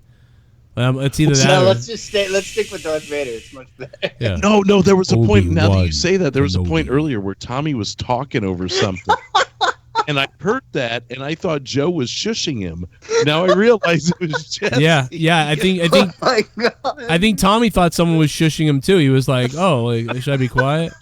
I was like, "No." Speaking of Tommy, dude, Daniel Price said, if Tommy's meltdowns ever get as coherent as yours, you realize he'll eviscerate you, right? That'll never happen. But if it does, God help you. He had one really, like, one night when he flipped out on, was it Minnesota or somebody, and he, like, destroyed. It was like, wow, that was amazing. Tommy, that was your best thing ever. Remember that? I think it was. It might have been Minnesota. It was fucking crazy. And I don't. Minnesota came in and said like a thing or two. Like he started to get kind of the upper hand. He's like, "Yeah, you're fucking whatever." Yeah, then he got that back. was my bad. After I donated, I got a text from PayPal saying that it was marked suspicious, and I think they flagged it. Never happened before, but should be all good now. Joe'll be the next Imo god. You can call me that wrestling god. That wrestling god. I don't know if anybody can be Himmel because he's. Unless you got 20 grand or something. Prove it. Prove it. Yeah, prove right it. now, prove But, that wrestling guy, thanks, man. Yeah, no problem, dude. I was just worried. I was like, uh-oh, like, what happened? Super chat. I'm glad it was you. Took DMT, saw the Egyptian god Anubis one time. Fucking, I'm so old school, saw goddamn Anubis when he took DMT. Wow. I believe it. Oh. Probably watching So it. I had this... I was listening... There, shut up, Kurt. You're never going to speak. Now, this is the last one, though. That was just Broken Line. Broken, thanks for the $1, man. Thank you for tipping us, man. You keep the shows going, guys. Thank you. There was a part in the podcast there where they, I think Alex Jones, well, it had to have been Alex Jones, was mentioning how even when you're dreaming, there's third, fourth, fifth, sixth dimensions, or however you put it.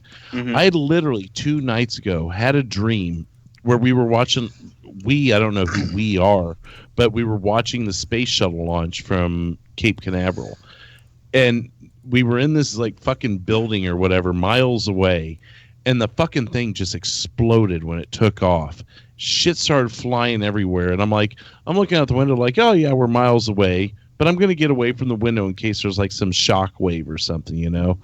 So I got away from the window where I can't see anymore, and all I see is everyone looking out the window and then turning around and running like, oh fuck, we're dead. And I woke up. I'm like, why the fuck would I have that dream? In what realm am I even thinking of that? You know? Mm-hmm. So I kind of got what he was saying there, if you're following me a little bit with that. Yeah. Like, are they trying to tell me that like a fucking meteor is going to come through my house or what? Or, you know, or were you at some other point in time somewhere that you haven't been to yet? Or you have already? You know? I'll be honest. I saw a space shuttle launch from Orlando International Airport one time. Okay. I was either coming in from a flight or waiting on a flight. We were able to actually see the shuttle launch. That's the only thing I can even remotely connect to that. But it's not like I've thought about it. That was 8 years ago. Unless it made a big impact in your life or something. No, I mean, the only impact was, you know, the 6-year-old in me going, "Ooh, I get to see a shuttle launch," you know.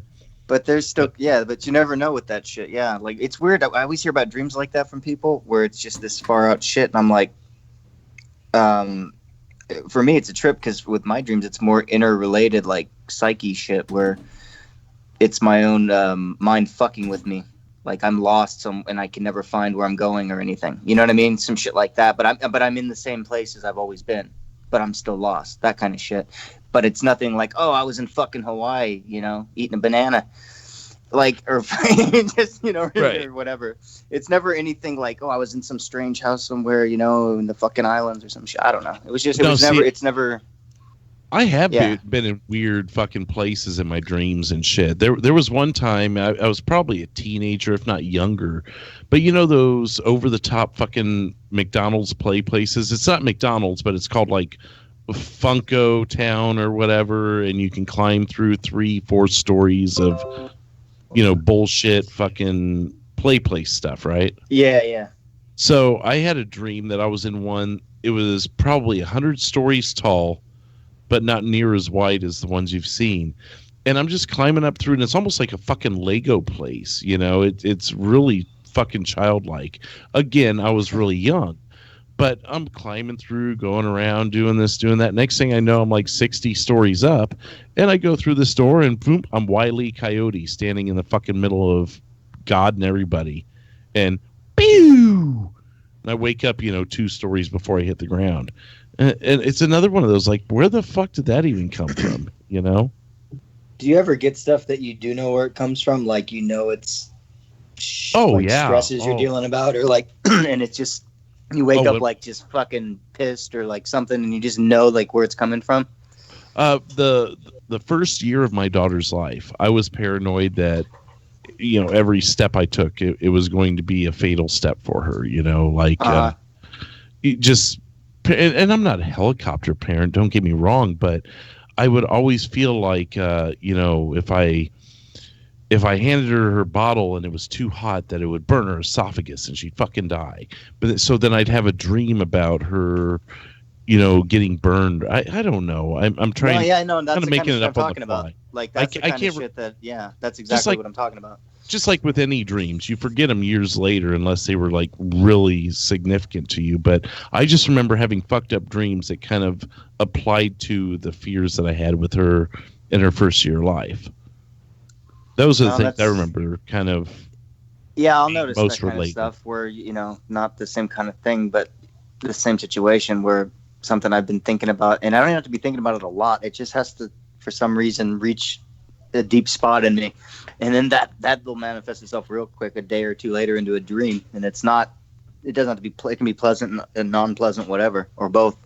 But it's just a trip how you'd think if we could do it that fast that we would be able to have more of a lucid experience and really realize that we're in that dream, since we were just thinking about this shit not too long ago. But I myself at least don't find myself able to realize that I'm in a dream. Once in a while I'll realize this is so fucked up, and I'll like snap my fingers and be like, wake the fuck up, and I will wake up. That's about as close as I can get. I do the opposite. What's that? What do you mean? I do the opposite, and it's been years since I've been able to pull it off. But I had the ability probably 5-10 years ago for a short period of time. If I realized I was in a dream, I would fight to keep myself in it while doing what I was doing. But eventually, because when you realize you're in a dream, boom, you're out of it. And for some reason, I was able to keep myself there for at least a few seconds. And if I woke up, if I went back to sleep immediately, I'd be injected right back to where I was. And the one thing I can remember, and this was probably 10, 12 years ago, it was right before I met my wife, I know. But I had this dream about this chick, and it wasn't any chick I knew. It was just like, the goddess of your dreams kind of thing. And, I was hooking up with her and shit, and right before we were going to make it, I woke up, of course. Go figure, right? Mm-hmm. But I was able to get back to sleep and, at least in my mind, satisfy the job I was trying to accomplish. And I was like, holy shit, I actually pulled that off.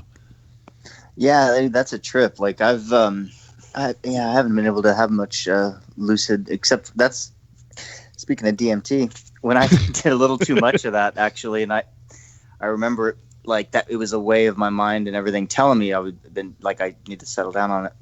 I was doing it, and then after I did it, it was the first time that I did it where it was as if I think what happened is I fell asleep, and my eyes opened up, and I didn't know where I was I was just in my bed.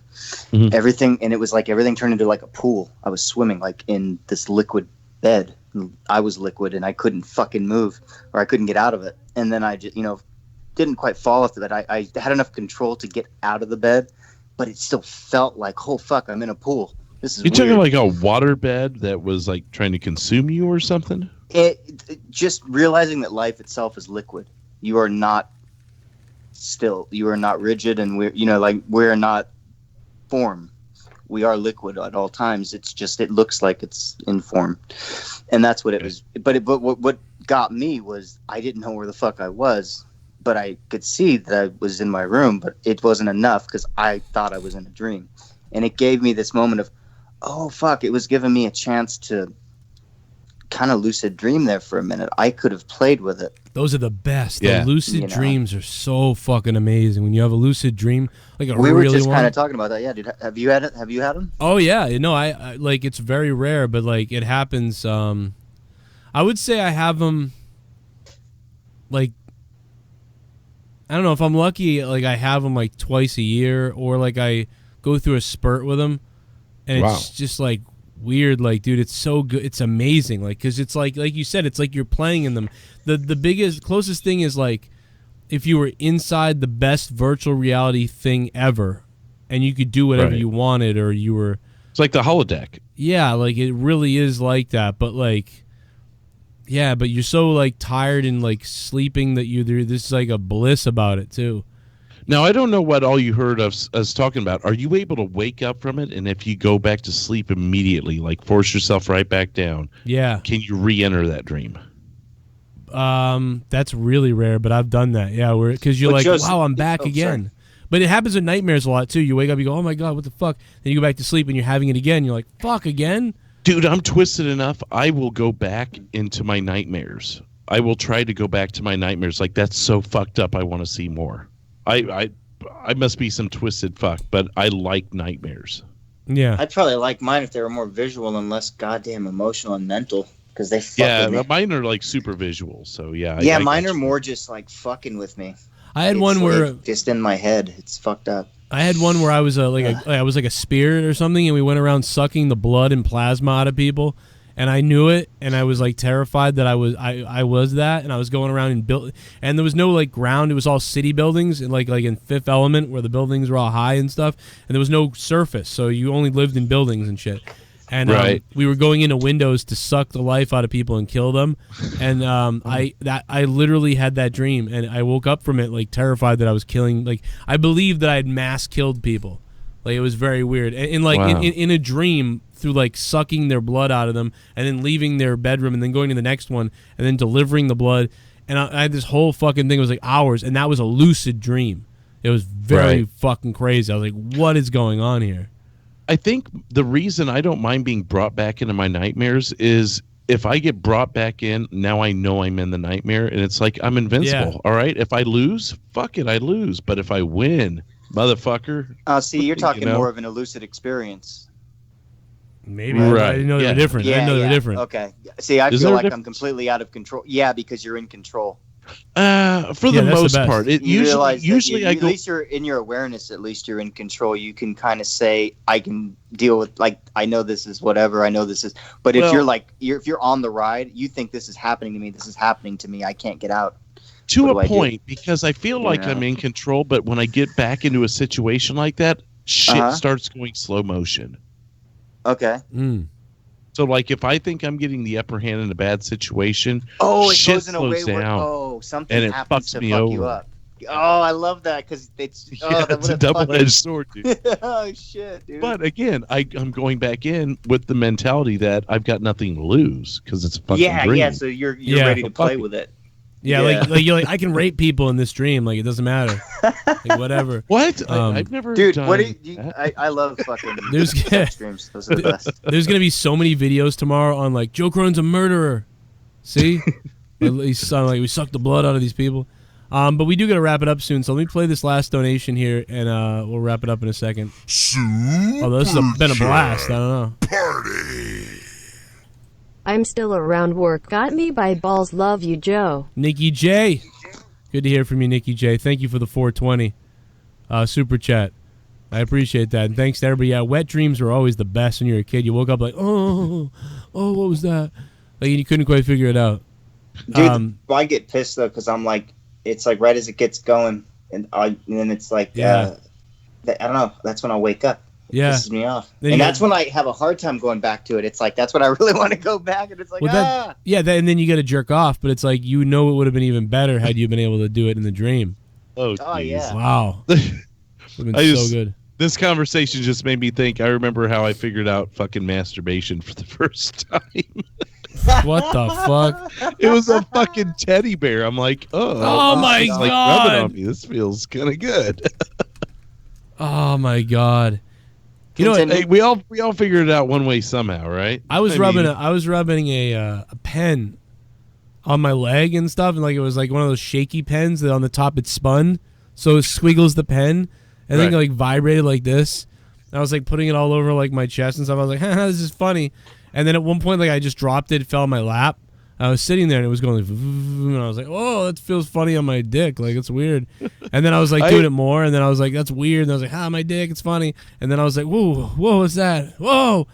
And then like at some point I was like, whoa, it really feels weirdly good. It feels like I'm having like someone's rubbing my back, really the best back rub ever on my cock. And I was like, wow, this is crazy. So then one day I had like one of those fucking vibrator things, those heavy duty ones. And I was like, just fucking around. And I was like, oh, maybe this will feel really good, you know? And then I was like, oh! And then white stuff was coming out of me. And I was like, what's this shit coming out of me? Like, it was very weird. Yeah, mine was like a fucking, like a monkey, like a teddy bear monkey or whatever, you know? That's how fucking gross it is for everybody. Like, we all look like monkeys. Like, oh. That's why they call it the monkey. But, you know, it was laying there in the bed, I'm like rolling in bed, trying to get comfortable or whatever, innocently just kind of trying to get comfortable. Yours is weird because you raped a stuffed animal. Yeah, basically. I mean, fuck it.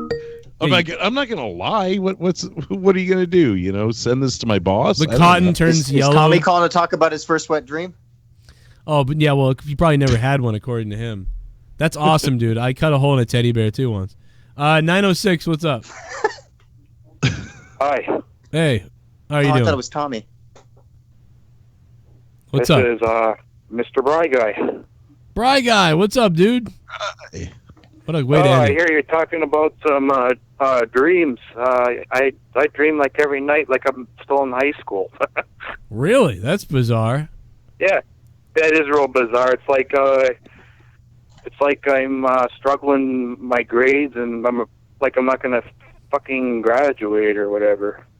That's like what? That's what really happened to me.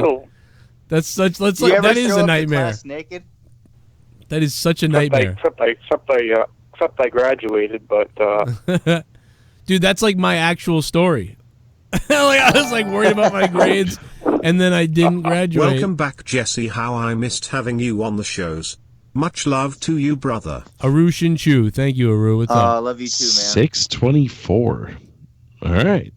Yeah, that's a weird donation amount, but he just wanted to see the zombie. Maybe that's what it was. Aru, what's up, dude? But yeah, so Bry Guy, I mean, like I've had him, like, so I've had the best ones are normally like sexual, or like really awesome, like we're in space and shit like that. Those are the best ones.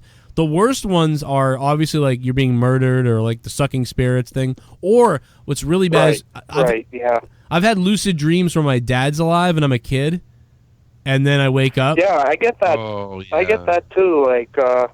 Like if someone died in your family or whatever, and then all these years later you dream that they're still alive. It's like weird. Yeah, that's the worst because you wake up like, because in the dream you start believing like, then you wake. Oh, you're alive. Like you wake up and you're like, oh, that was the dream. Reality was the gone. dream. In reality, my dad's alive. Of course, like that was a dream. All that other shit was a dream. This is the reality. And then you realize, no, you're dreaming. This is the reality. Oh fuck. Oh, I won the lottery. I've had that a bunch too, where I win the lottery and then I wake up all the time. Me too. That one sucks more than the dad dying one. Fuck, dad's dead. Who cares? But I lost the fucking lottery. No, I'm just kidding. Everyone dies, but not everyone wins the lottery. Yeah, not everybody wins the fucking lottery. That's fucked up. It's really weird. Yeah, Tommy is ejaculating. Well, Bry Guy, anything else you want to say before I let you go? No, I'll let you go now. All right, Bry Guy. Well, love you, man. Thank you for all the help, and I'll see you soon. Yeah, thanks. Bye. The Bry Guy is a good guy. I always argue with my stepdad like old times when I see him. Yeah, well, that's not bad. No, it's weird. It's one of the only times that I like argue in a dream or something when I don't feel bad about it or it feels positive or I'm like, oh, we're visiting. Because you're literally, yeah, it's like that. It's like you're literally getting, like it's better than looking at a photo. It's better than watching a video. Like diving into the past, but it's like slightly twisted, whatever. Because it looks like you're viewing it in real time, in actual linear time and shit. like you're in linear time. Things look a little blurry, but like it's like you're really there. You look around, you look over, there's the dead person, and they're talking to you, and you're talking back, and it's very fucking weird, dude. It's so like the only way to like ever do that nowadays. Think about this, guys. If you have a family member that's gonna die soon, I know this is morbid and weird. Go buy one of those 360 HD cameras, like a really good one, and set them up in the room, and like have that person talk to you and record the whole thing of them just existing. And if they pass away in a year, you can literally throw on VR goggles like this with your cell phone and that video plugged into your cell phone, and you can look around the room and see them and walk next to them, and it's, oh my god, dude, it's weird. I kind of recommend doing that now then, because when they get sick, all you get to see is sick them. Yeah, no, do it when they're healthy. Just ever, if you ever yeah, no, I mean, like, really, like, no, like, if you're out there, if you're videotaping your family, or, oh god, we don't do that anymore, but, you know, you're taping your family on your phone and shit like that, and you're like, oh, I'm gonna get these memories. Yeah, we're taping. Yeah, get a video, get a 3D one, so you can 360 3D whatever, because it's pretty goddamn amazing. 513, I'll take another one. 513, what's up? Cincy. What up, Joe? It's Will Ritchie. Hey, Will, what's up, dude? Yo, man, so I sent you that. I don't know if you checked it out or not, but I sent you that thing on Patreon about the band, because a few weeks ago you guys were talking about like there's no good bands anymore. Yeah. And it's like, you know, I'm around your age. I'm like 35, and it's like I still like check out like new bands and shit. You know, still try to like listen to new shit. I don't think I've made enough of an effort because of all the so many kids and the so many things I'm doing and whatever. I'm sure there's some bands out there, but I think my point with that was, you know, in the 80s, bands got big and popular and you knew about it, and in the 90s, and, you know, there was always underground stuff that was good, but like, what is the, like, nobody knows about any of these bands anymore, right? Even if there is a good band, I'm sure there are. I'm not saying there's not good bands underground and have little followings and 30,000 to 100,000 subs on YouTube and a band, whatever. But who the hell is a new band that like really people know about? I mean, the last time I heard a band where that was new, kind of newer, that somebody was like, wow, let's go to that show. Somebody brought up Wilco, and I don't even like Wilco, but I mean, like, what? Well, that's not even new. That's like 20 years old. Really, and they're old too. So like, I don't even know. I was like, is there new rock or metal or like what's out there? Not much in the way of metal, but I'll say Volbeat, Rev Theory. They're old too. Rev Theory's old. Well, like 10 years, but I mean, that's new for me. But I mean, like, who's out there that like if you like there's no John Cena or Undertaker of rock anymore. Right. Well, I mean, like, that's what I'm saying is, like, I go to, like, you know, I go to shows for, like, you know, kind of like you, like, bands I've loved all my life, like, you know, Nine Inch Nails, Coheed and Cambria, Tool, shit like that. Yeah. Like, I go to shows like that, and then they just happen to have, like, younger acts with them. Right. And, you know, sometimes they get big, sometimes they don't. But it's like, you know, at one point in time, I remember going to a Wu-Tang show, and Linkin Park was the opener, and nobody knew who the fuck Linkin Park was. Wow. And I've seen them more than anyone else. That was like a long ass time ago. But like, you know, even like recently, I've gone to like Coheed and Cambria shows, and like they got like bands playing with them, and then like Killswitch Engage, and like you know, just bands that I've known my whole life. They just have like younger acts with them, and then you check out those acts, and you're like, oh shit, they're they're pretty fucking good. How's Coheed doing? Do they still sound good? I haven't heard new shit from them in a while. Dude, they were just here in Cincinnati about a week ago. I went to the show. Like it was pretty good. Like I got in the mosh pit, helped a few people crowd surf. Like it was fucking nuts, man. Man, like, dude still sounds like he's singing for Rush and everything. Yeah. I mean, that's what a lot of people compare, like Rush and like Pink Floyd. Yes, all that shit. But no, I'll be honest. Yeah, I love Coheed Cambria. I'm just fucking around. But they're a band too. They're like one of the last bands too. Like I consider them like one of the last bands that, like, I'm not even a big fan of them, but I know they're good, and I know that I remember when they came out. It was like 2004 or 5 or something. I don't really know. But yeah, that was about probably 3 or 4 like, because I was with my. Yeah, they're one of the last rock bands that got over. Like everybody after 2007, it's all a mush. Like I don't. Yeah. It's weird. Their really guitar stands solo out, is or like, fucking or cooked, like, and I have not heard anything like I that like since. the only thing I like. well, I mean, music, like the other, sorry. the other. I'm sorry, I was just gonna say, like the other problem was is that just like they, you know, like from first to last, like they start off and then like, you know, they just solo and venture off into doing other shit. Like the guy from first to last, he that's Skrillex. So I mean, you know, just, you know, they just branch off and do. Well, even shit, you know? Maynard's like, bounced around over the years. Yeah. Yeah, I like Raccoon. yeah, I like they the just do other Raccoon tours. shit. They've always been they're finally just coming around again after 10 years. But I don't know, anything that like the Dead Weather, anything that Jack White's kind of doing, I've been happy to be, you know, witness to, because I'm like, that's keeping music going, and he's bringing vinyl back. Yeah, so but I it's feel like he's been a big part of keeping music. Where's the the fucking new Target here has their own vinyl section now. Yeah, they've got dude. a half an aisle of vinyl. The Yeah, it's Borders, coming the back in a bookstore, really big way, Barnes and you Noble. Barnes and Noble over here is filled with vinyls and Blu-rays and sound equipment and like kids' toys. I'm like, what the fuck? This is the bookstore. Yeah, it's big now again, which is cool, because it's not like old. Well, I don't know. It's not like VHS. I guess there's not as much good quality to that as there is a DVD or a Blu-ray. But when you go back to old vinyl, there's a quality to it you aren't going to get on anything else. You know. Where's the new Metallica? Yeah. Where's the new A Perfect Circle? Where's the new Korn? What do you mean? What do you mean? Where's the new I'll System take of a Perfect Down? You mean as a new band in general? Yeah.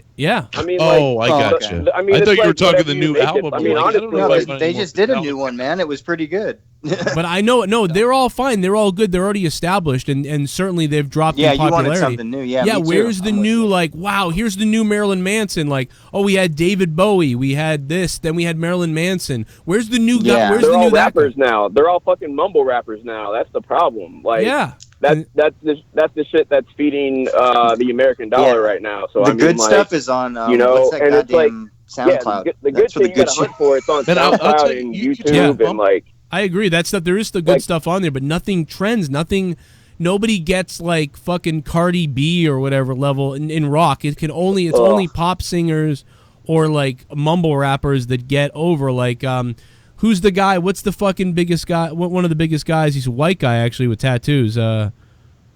Little Xan. Not Little Xan, although fucking man, I want to step on that kid's Post head. Malone. Post Malone, yeah. Post Malone's like one of the biggest things. But so like to me, like rap is still there, even though I don't like all the new trap and rap that's going on.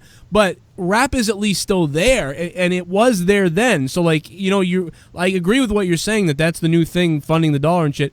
But like that was going on in the late 90s, like Puff Daddy, Dr. Dre, Eminem, fucking DMX, you name it, right, was going on back then, and even earlier with Tupac and shit like that. But while that was going on, at the same time, there was Nirvana and fucking Metallica and Slipknot and Korn and A Perfect Circle and Tool and just sellouts everywhere in record stores, people lining up and all this shit. And that was going on with the rap, with the hip hop. Even the Linkin Park days and shit, it was still heavy. Yeah, like, Linkin Park. Well, part of like the, shit well, like part that. Of the thing is that, like, they melded the mix there, kind of like Aerosmith and Run DMC, but 20 years later. You know? But where is that? Where is that now? Why is there no rock now that's like that? I mean, part of the thing is that, like, I mean, I don't know if you guys experienced much growing up, but like, you know, I'm partially black, and like, you know, I'm viewed as a black dude, you know, and then I listen to like rock and shit back in like the 90s, like I get made fun of for that shit, you know what I mean? Yeah, it was like, you know, from my homies, like I get made fun of for that shit, and it's just like, you know, today it's different because it's just like they're gonna go with whatever's the most popular. And it's like the rap shit is the most popular right now because it's probably like the easiest thing to do, honestly. Like, like forming getting people together to play music is a fucking nuisance today. Yes. Like, I'm serious. That's like, a great it point. Is a fucking, like, it is a pain in the ass because, you know, people don't show up, and then if a fucking drummer doesn't show up, you can't do shit. So it's like, you know, and you know how like fickle people are today. Yeah, fickle, Daniel Bryan. You know how fickle people are today, you know, about like, you know, oh, I'll be there, and then, you know, never text you back or just don't answer and shit. You know what I mean? But yeah, I mean, no, he's got a point there with that. My problem was when I was looking for bands in the 2006s and 7s and 8s, everybody I found was like playing like granola music or folk shit or weird like stuff that I didn't really like, that I thought was like sort of like pseudo new punk alternative, and I was like, what? I don't want to play. Don't want to play that. I want to make something like pseudo new punk folk. I don't know. It was like you're playing punk, like a punk beat on the drums, like. And like the guy would be like, I'm in this for the time in the home, all I want to do. And I was like, what the fuck is this? Like, dude, like it was going on everywhere. Like, I mean, I was in Boston, or guys were dressed up in like guys were dressed up in guys were dressed up in spandex. Right. They were dressed up in spandex with beards. Like, I swear to God, and I'm like, what is this, the 70s? And the fucking skinny jeans. Yeah, the skinny jeans, and I'm like, and I wanted to do stuff that was like either 9 Inch Nails or, you know, with a perfect circle or like Stabbing Westward or like mixed into new stuff. Even My Chemical Romance or something. I would do something like that or something new wave or something. It's funny you mentioned this. I'm looking at the top Rock's airplay songs from Billboard.com right now for the 16th week in a row at number 1. High Hopes by Panic at the Disco. They still make shit. Garbage. Okay, so like fucking trash, dude. The only fucking garbage. I only like one. I like one Panic at the Disco CD, and it's because they like basically went electronic.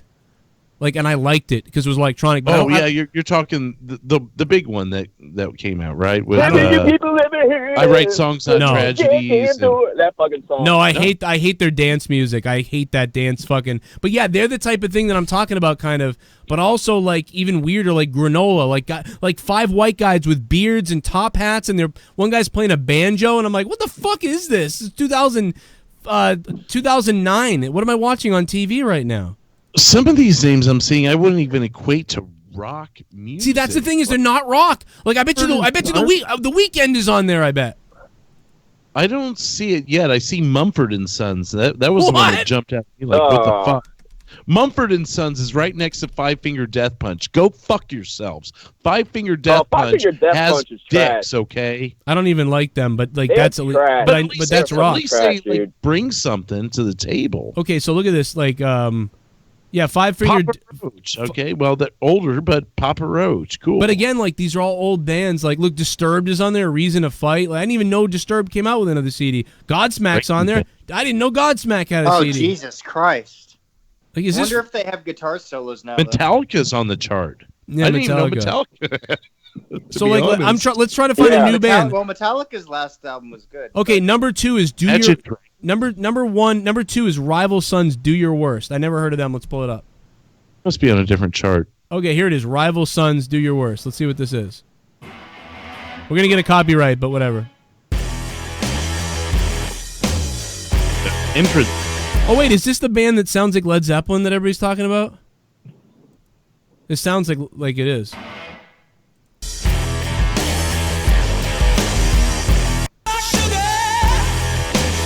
Oh, God.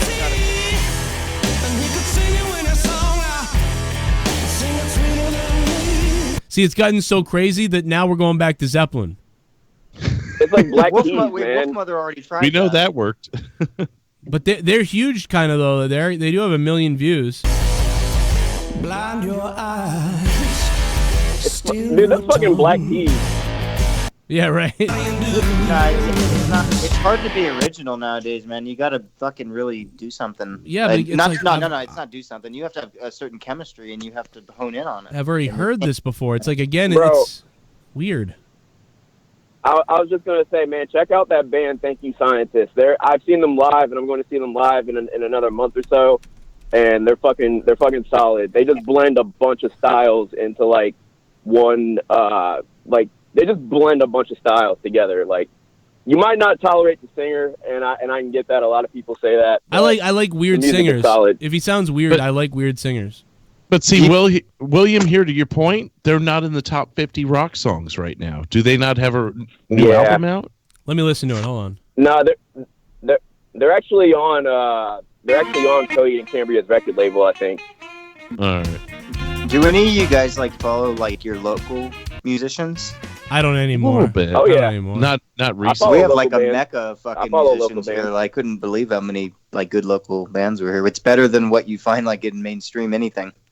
There's a lot of good. There's a lot of good music. It's just there. My point is like there's a lot of great music everywhere. The problem is I'm saying that there's nothing that's not blowing. selling. Yeah, like big. I can't walk down the street and say, "Hey, you hear the new whatever?" Like, or you know about this band? And someone say, "Yeah, of course." Like they'd be like, "Who the fuck? What are you talking about?" It's like joke. It's like me. Well, it's like Netflix, dude. There's more movies or anything than you want to watch. Like there's you don't know what's good. You don't know there's too much choice, maybe. I am a huge music fan, and I would say now more than ever, I'm content with what I know from the past. I don't need anything new. I've got my own shit going on. Podcast is my thing now. You know, YouTube. Obviously, you guys know what I watch. I'm the same way. I just listen to podcasts all day. Me too. I know music. I hear music in the grocery stores, and I hear it. You know, if I'm with my family and we're playing the fucking Pandora, I'm content with what I already know. I still make music. I sit down all the time and write things and make things. I never share them with anybody, but I sit down and I write them and I make them, and I think, oh, it'd be cool if I had a band. Oh, well, I don't. But yeah, I just do this, and you're right. And music is like the background now, and it's rare that I listen to certain things that much, but I still do. But it's all old stuff. It's never like, oh, this new shit. Like I'm still sitting here waiting for the new like fucking, like I'm still waiting for like Stabbing Westward or like The Dreaming to release one of their new CDs, and they will. You know what this is? This is what Alex Jones was telling us yesterday. They aren't filling our minds with music anymore. They want to fill our minds with their fucking agenda, and they're going to take over the world. It's video games and smoke pot, and oh my god, now I don't know what I'm doing. Now, you want me to kill somebody? I'll pick up my gun and do it. It's full circle, and Joe. Fucking Momo, you guys are welcome for the Momo donation. Good call on the Momo. You triggered the Momo. Yeah, dude, you brought the Momo in. Dude. My fucking son's mom showed me that shit. I was like, what the? She's like, make sure our son isn't watching this shit. And I'm just like, wow. Okay. I'm like, what the fuck is this? Like, yeah, it's like apparently in like kids videos and shit, man. Like, it's fucked up. Yeah, we found out about because my son told us too, and then Leah did. She was like, wow, all three of our kids are all looking on YouTube. I'm like, great. Now I'm like really watching what they're looking at. But it's not a big deal. I mean, fuck it. No one's, we'll find out. It's creepy, though. All the videos will get taken down. People will get figured out, and then people will get molested. Thanks for the call, man. I'm gonna wrap up the show, man. I love you, dude. All right. Love you guys. See ya. Hell yeah, baby. Cheers. Stay half black. Half black son. Half black son, won't you come? Telling you, man. Have your... date a black girl, and then after that, make sure that a white person. Everybody, Joe, you know why there's no music? Because everybody's heard about Momo. Yeah, that's true. Too many people are talking about Momo. Gonna stab your daughter at the mall. Yeah, that's a real issue, and that's the problem, bro. And that's it, bro. That's it, bro. We're out of here. See you tomorrow night for Monetize This over on my main channel, youtube.com/Joe Cronin Show. Monetize This, 11 p.m. I'll have some wrestling stuff up. More stuff coming on the Patreon. If you didn't hear Final Frontier with me and Dave Rose, go listen to Final Frontier News. It's an hour long. It's a generalization. Welcome back to the show. It's episode 12, technically, in the relaunch. And a lot of good shit on it. It's in the video previous to this one. And we're done. Bye. Oh, yeah, Daddy. Outro. There you go. $. Yo, Tommy, what's up? Whoa. It's JCS, and everybody know we the best, and everybody loves Joe Cronin. That's why we all love to tune in. Everybody loves out of nowhere. Monetize this, bitch is in the air. Run SmackDown reviews, so don't you fear. So tune in every night right here. Yeah. You know it's Cronin, tell them that we own it. On almost every night, bitch, we got the potion. Laying back in my whip, puffing straight coasting. Turn on the app, it's live Joe Cronin. Raw reviews, don't forget SmackDown too. He's on Twitch, on Twitter, and YouTube. So if you want a dose, homie, of the real shit, tune in right now for some heel shit. It's JCS, and everybody know we the best, and everybody loves Joe Cronin. That's why we all love to tune in. Everybody loves out of nowhere. Monetize this, bitch is in the air. Run SmackDown reviews, so don't you fear. So tune in every night right here. Yeah, it's JCS. Everybody here knows not the test. Cross Joe on the shelf like the rest. And life goes on, cause we the best. Everybody know Joe states facts. More views than your ass, check the stats. Keep talking till your ass gets smacked. Keep it up, then your ass gets clapped. Everybody tunes in cause we all love it. Joe's real, he ain't no motherfucking fake puppet. Tells you what it is, homie, and you better love it. And if not, 2 words, bitch, go suck it. JCS, and everybody know we the best. And everybody loves Joe Cronin. That's why we all love to tune in. Everybody loves out of nowhere. Monetize this bitch, it's in the air. Run SmackDown reviews, so don't you fear. So tune in every night right here. It's JCS, and everybody know we the best. And everybody loves Joe Cronin. That's why we all love to tune in.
Frontier News makes its return to the Joe Cronin Show and to Patreon. Dave Rose, Joe Cronin, and special guests. Final Frontier News.